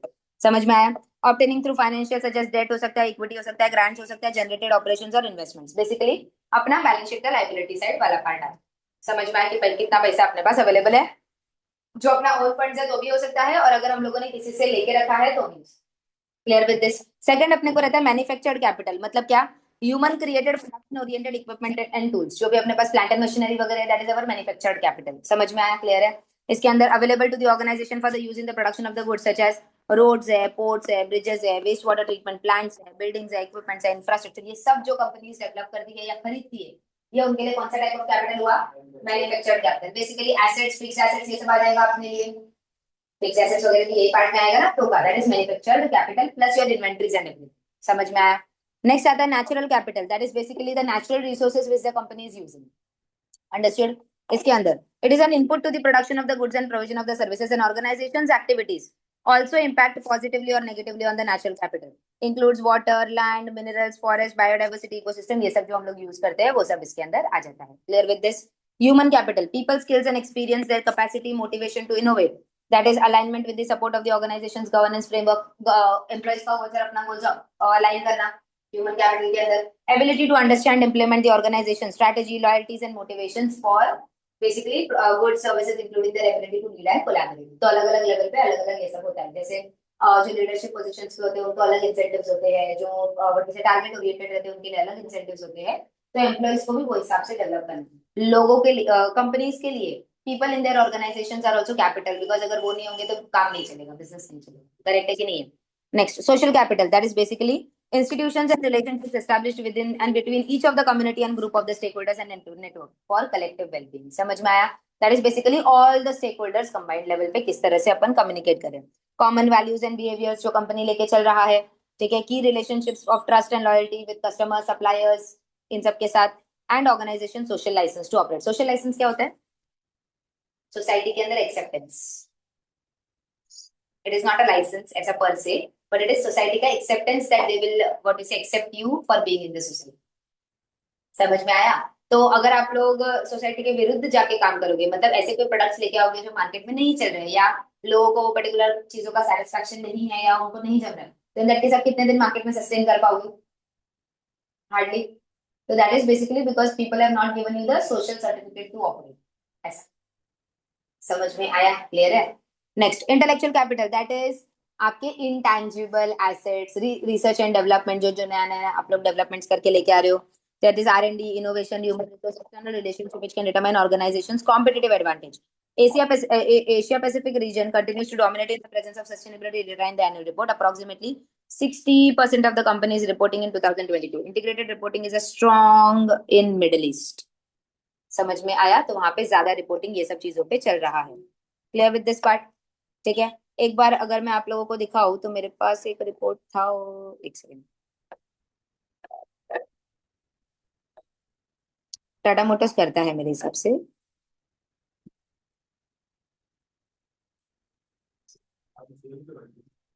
क्या? नहीं नहीं, ये पुराना रिपोर्ट है, अभी का नहीं है, अभी का नहीं है। ये देखो, दिख रहा है vision, value and value chain दिख रहा है यहाँ पे। ये देखो human capital, social capital, natural capital, ठीक है, देन आपका financial capital, manufactured capital, intellectual capital. Understood with this part? तो इस तरह से उनका रिपोर्टिंग होता है कि किस तरह से वो लोग कितना असेसमेंट कंडक्ट किया, कितना हमने CSR एक्टिविटीज किया, कितना रिन्यूएबल एनर्जी में काम किया, कितना हम लोगों ने एमिशंस कम किया, SDG कौन सा इम्पैक्ट किया हम लोगों ने, जो अभी हमने पढ़ा, बराबर है? तो कौन से SDGs को वो लोगों ने इम्पैक्ट किया है, कौन सा ये किया उन लोगों ने। Female in total workforce inclusivity जो हम लोग बात कर रहे हैं, करेक्ट है, 8.8% है। एम्प्लॉय टर्नओवर है, LFTR ये उन लोगों ने दिया हुआ है। समझ में आ रहा है? Financial capital obviously revenue generated और EBITDA वो सब चीजों पे रहेगा, करेक्ट है। आपका मैन्युफैक्चर्ड कैपिटल, टोटल इतने व्हीकल्स उन लोगों ने किए, उसमें से EVs कितने किए, because EVs will lead to your sustainability, correct है। EV चार्जिंग स्टेशन इंफ्रास्ट्रक्चर कितने सेटअप किए, 165 EV चार्जिंग इंफ्रास्ट्रक्चर उन्होंने सेटअप किया, because that will lead to more car sales. अगर इंफ्रा बढ़ेगा तो कार सेल्स बढ़ेगा ना EV का। तो वो उन लोगों ने 165 किया। तो उन्होंने SDG कौन सा इम्पैक्ट किया, industry, infrastructure, innovation, sustainability, responsible consumption and production, की भाई ऑयल प्रोडक्शन जो है, पेट्रोल प्रोडक्शन जो है वो ये होना चाहिए। क्लाइमेट एक्शन, ऑब्वियसली पॉल्यूशन कम हो रहा है ना EV के, समझ में आता है? इस तरह से उन लोगों ने ये पूरा रिपोर्टिंग करके रखा है। Intellectual capital, that is design, patents कितना है उन लोगों का, दैट इज और रिसर्च एंड डेवलपमेंट वाले पार्ट में आता है, करेक्ट है। ट्रांजिशन फ्यूल्स में उन लोगों ने CNG वगैरह का किया, बैटरी EVs का उन लोगों ने किया, hydrogen fuel cell, fuel agnostic architectures introduce by Azura Signa. तो यहाँ पे उन लोगों ने इंडस्ट्री इनोवेशन एंड इंफ्रास्ट्रक्चर को टारगेट करके किया। समझ में आया? तो इस तरह से ये लोग रिपोर्टिंग करते हैं, जहाँ पे दिख रहा है ना, ये सब चीजें पहले दिखता था अपने को। हम सिर्फ क्या करते थे, शेयर होल्डर्स के पर्सपेक्टिव से एनुअल रिपोर्ट बनाते थे। अभी अपने एनुअल रिपोर्ट के अंदर ये सारा भी चीजें आ रहा है। हाँ, 2023 से, ये अभी का नहीं है, यहाँ 23 का रिपोर्ट है, 22-23 का रिपोर्ट है। समझ में आया? तो इतना डिटेल्ड लेवल पे रिपोर्टिंग है, कौन से पॉइंट्स को वो लोग टच कर रहे हैं, कौन सी चीजों को वो लोग मतलब व्हाट वी से कि साथ में लेके चल रहे हैं, वो सब चीजों का रिपोर्टिंग आप लोग को दिखेगा। इससे अकाउंटेबिलिटी आता है ना। अब कंपनी ये बोल रहा है, मतलब कंपनी ने ये करना पड़ेगा। और अगर कंपनी को बोला है कि ये ऐसा दिखाने का, और उधर सिर्फ एक लाइन लिखा हुआ रहेगा, कितना गंदा दिखेगा। तो आज कंपनी को शायद वो रियलाइज नहीं होगा, लेकिन 4 years 5 years down the line वो लोग कुछ तो करेंगे ताकि इधर भर सके सिर्फ, बट एटलीस्ट उससे कुछ तो चेंज होगा। समझ में आ रहा है कि नहीं? दैट इज बेसिकली, आप जबरदस्ती करोगे तो शायद कुछ अच्छा चेंज आ सकता है, उसी के लिए वो लोग ये चीजों का इनिशिएटिव्स लेके करें। जो कंपनी पहले से करते आ रही है वो तो कर ही रहे हैं, जैसे टाटास बोलो, ये बोलो, वो लोग कर रहे हैं तो पहले से करते आ रहे हैं। बट आज वो लोग रिपोर्ट भी कर पा रहे हैं because they are getting that platform to report. जो कंपनीज नहीं कर रहे हैं for the purpose of reporting, at least they will have to do. समझा? क्लियर है? तो this is the kind of integrated reporting which is required and which is being understood. समझा? Now coming to the global scenarios, तो यहाँ पे UK है, US है। अगर आप देखोगे तो किस तरह से वो लोग व्हाट वी से कि इम्प्लीमेंट कर रहे हैं, वो चीजों को हम लोग देखने वाले हैं। समझ में आया? तो यूएस का पहले देख लेते हैं। इन मार्च 2022 US SCC proposed a climate risk disclosure requirement which would expand the annual reporting requirement of publicly traded companies। बराबर है? तो जैसे हमने इंटीग्रेटेड रिपोर्टिंग का पार्ट डाला यहाँ पे अपने रिपोर्टिंग्स के अंदर, तो ऐसे यूएस ने भी, यूएस का एसईसी है ना, अपने यहाँ पे सेबी है ना, अपने यहाँ पे सेबी, उनके यहाँ पे एसईसी है। तो जैसे अपने सेबी ने बोला कि इंटीग्रेटेड रिपोर्टिंग चाहिए, वैसे इनके एसईसी ने भी बोला कि हमको क्लाइमेट चेंज के ऊपर उसके अंदर रिपोर्टिंग चाहिए। समझ में आया? और क्लाइमेट चेंज के लिए अपने पास एक बड़ा जो कम्युनिटी था, दैट वाज सीसीएफडी ना, करेक्ट है कि नहीं? तो उसको भी उन लोगों ने साथ में ले लिया। रिपोर्टिंग वुड इंक्लूड कंपनी का climate risk assessment, identified impact की फाइनेंशियल परफॉर्मेंस पे किस तरह से इम्पैक्ट करेगा, रिस्क किस तरह से मैनेज हो रहा है, मिटिगेट हो रहा है क्लाइमेट रिलेटेड चेंजेस का, and scenario analysis, transition plans, publicly announced goals वगैरह कुछ अगर आप लोगों ने किया रहेगा तो उसका डिस्क्लोजर्स। समझ में आया कि for example we are going to be this much, we have to come up with this much reduction in climate what is it, emission, carbon emission by this year, so this is the public disclosure which we have given ना, तो आप वो गोल लिख दोगे, so that to target कि हम लोग वो अचीव कर रहे हैं कि नहीं कर रहे। समझ में आया? यूके ने क्या किया? यूके ने 2019 में पास किया law for zero, net zero green house gases emissions by 2050। Net zero बोला मतलब तुम करो चलेगा, बट सामने उतना ही काउंटर भी करना। इफेक्ट समझ में आ रहा है क्या? तो लोग ऐसा नहीं बोले कि तुम नहीं एमिशन कर सकते, आप करो, बट नेट है, मतलब क्या, आप जितना करो उसका काउंटर करो, जीरो होना चाहिए, इफेक्ट जीरो आना चाहिए। समझा? A key regulation for UK ESG disclosures is the Companies Act 2006, which includes requirement for annual reporting. These rules apply to larger companies that are either listed, accessing 500 millions in annual turnover or having more than 500 employees। तो ऐसा उन लोगों ने capping लगा के रखा। Obviously छोटे छोटे कंपनीज को इतने बड़ी चीजों से बर्डन करोगे तो बिजनेस बंद हो जाएगा, तो पहले बड़े बड़े कंपनीज को टारगेट करके चल रहे। इंडिया में भी अब तक प्राइवेट कंपनीज को वगैरह कहाँ एप्लीकेबल है, सिर्फ बड़े बड़े लिस्टेड कंपनीज को अभी तक उन लोगों ने टारगेट किया हुआ है। Non financial information has always been required in the annual report, but in 2022 act was expanded to include sustainability matters, new requirement with recommendation of task force on climate related changes. समझ में आया? इसमें उन लोगों ने क्या किया? Environment, उसका इम्पैक्ट, कंपनी के employ, social matters, respect of human rights, anti corruption and anti bribery methods. समझ में आया? ये सब चीजों पे reporting. Specifically the climate related disclosures must include risks and opportunities with respect to climate, correct है, how these risks and opportunities are managed through KPIs, key performance indicators, correct है। हर एक देखो, कंपनी के अंदर अगर आपको लोगों के अंदर डालना, इनकलकेट करना है कि आपको ये करना पड़ेगा, तो आप उनकी केपीआई में डाल दो तो बराबर काम होगा। Why? Because that is going to affect their budgets, bonuses and their increments, correct है। climate change is addressed in corporate governance reporting and climate risk impact strategy. Further, in 2023, ESG reporting in UK will be further formalized through sustainability disclosure requirements. SDRs will provide a framework for corporates to manage sustainability related risks, opportunities, impacts as well as metrics and targets। समझ में आया? तो इस तरह से वो लोग ये रिपोर्टिंग का देख रहे। तो ये पूरा उन्होंने एक समरी देख रखा, अभी तक जो हमने पढ़ा ना, पूरा 2021 देखा, ये पूरा पार्ट देखा, वो उन लोगों ने समरी देख रखा। अलग अलग जो फोर्सेस थे, CDRS, अब जो ऊपर हमने पूरा समरी पढ़ा था, उसका पूरा रिपोर्टिंग उन लोगों ने यहाँ तक देखे रखा। समझ में आया? यहाँ तक एक बार पढ़ लो, फिर हम लोग ESG इन इंडिया का बात करेंगे ईयर वाइज पूरा, क्योंकि अपना तो अपने को पढ़ना ही है ना, इनका शॉर्ट में पढ़ना है, बट अपना अपने लिए बराबर से पढ़ना। Clear with this? ठीक है। चाहिए तो आपका बाजू में यहाँ पे ये भी है, ये भी आपको रेफर करना है तो एक बार रेफर कर लो। दूसरा कोई कंपनी का रहेगा तो आप लोग देख सकते हो, मतलब रेफर कर सकते हो। जो भी एनुअल रिपोर्ट लगेगा आप लोग ओपन करके देख लो, जब भी आपका टाइम मिलेगा। ये बाजू में ही है annual report। ये रहा, ये सही, चेक कर।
आम्ही विद्यार्थी संपर्क पाहिजे.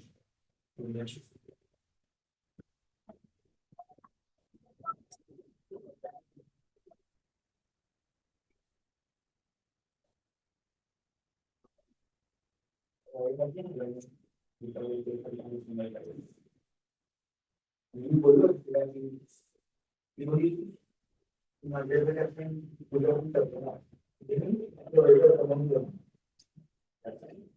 बोलली आपण सर एवढं काही वाटायला आम्ही पण चांगलं पण घरी बोलवून करतो. दोघांनी तुम्ही सांगा आम्ही काही सांगायला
नहीं बच्चे चाहिए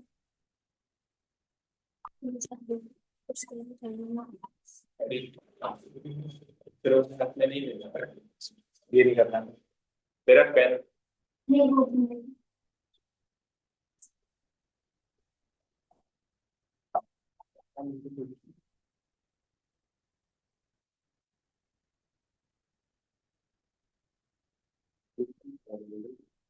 मैं मेरे कौन से हैंडल रिपोर्ट है ना ऑडिटर्स कोण होते तेव्हा झूम का करू तुला हे दिसत नाही असं मुद्दा हा नाहीये की नाही दिसत ते चांगलं दिसण्याचं ऑप्शन आहे तर असं वाईट का बघतोय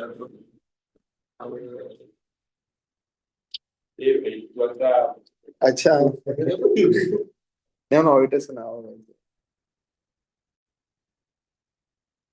स्क्रीन शेअर माहिती नावच मग तुम्ही ऑडिटर्स नाही नाही सर्च नाही आहे अच्छा सर्च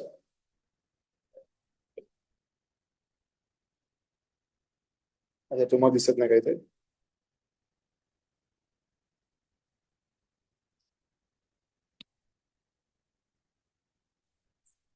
येस सर्च किंवा पाण्यावर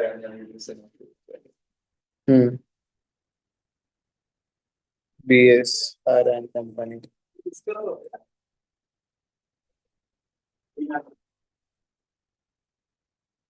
कौन सा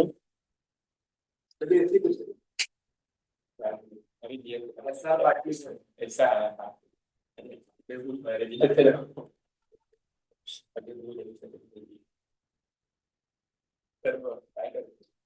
हाँ ते कुठे होतं रे जे मॅमनी सुरू केलं होतं ते कुठे होतं अच्छा पहिली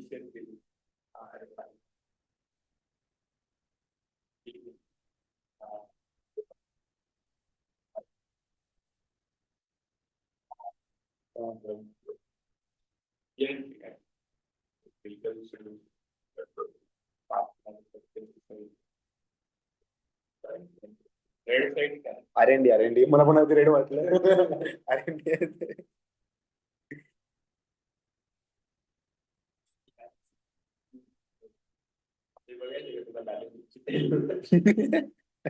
नाही जाऊ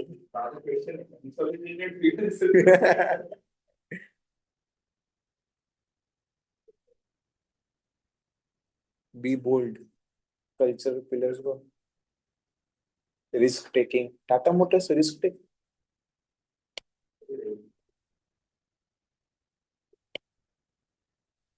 डेवलपमेंट से यूज कर सकते हम्म, टेम्पररी नसतं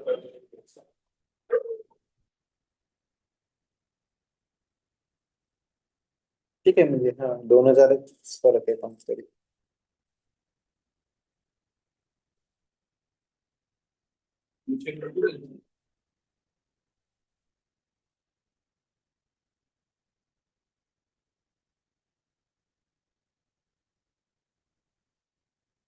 हे तू ले ले, माझ्याकडे असेल तर परत पाठवून दे.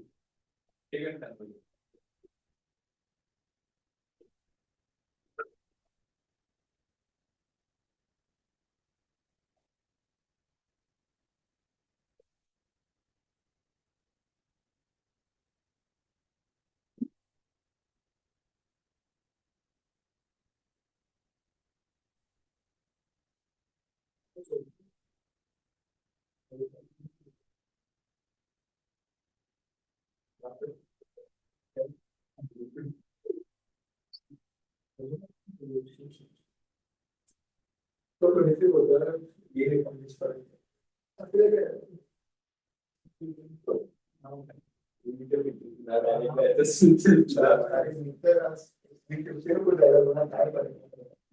काय बॅक कर लिया सबने, बॅक कर लिया मैंने.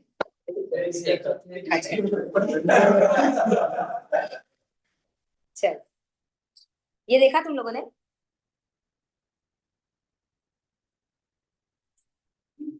ये वाला नेक्स्ट लेक्चर में करें.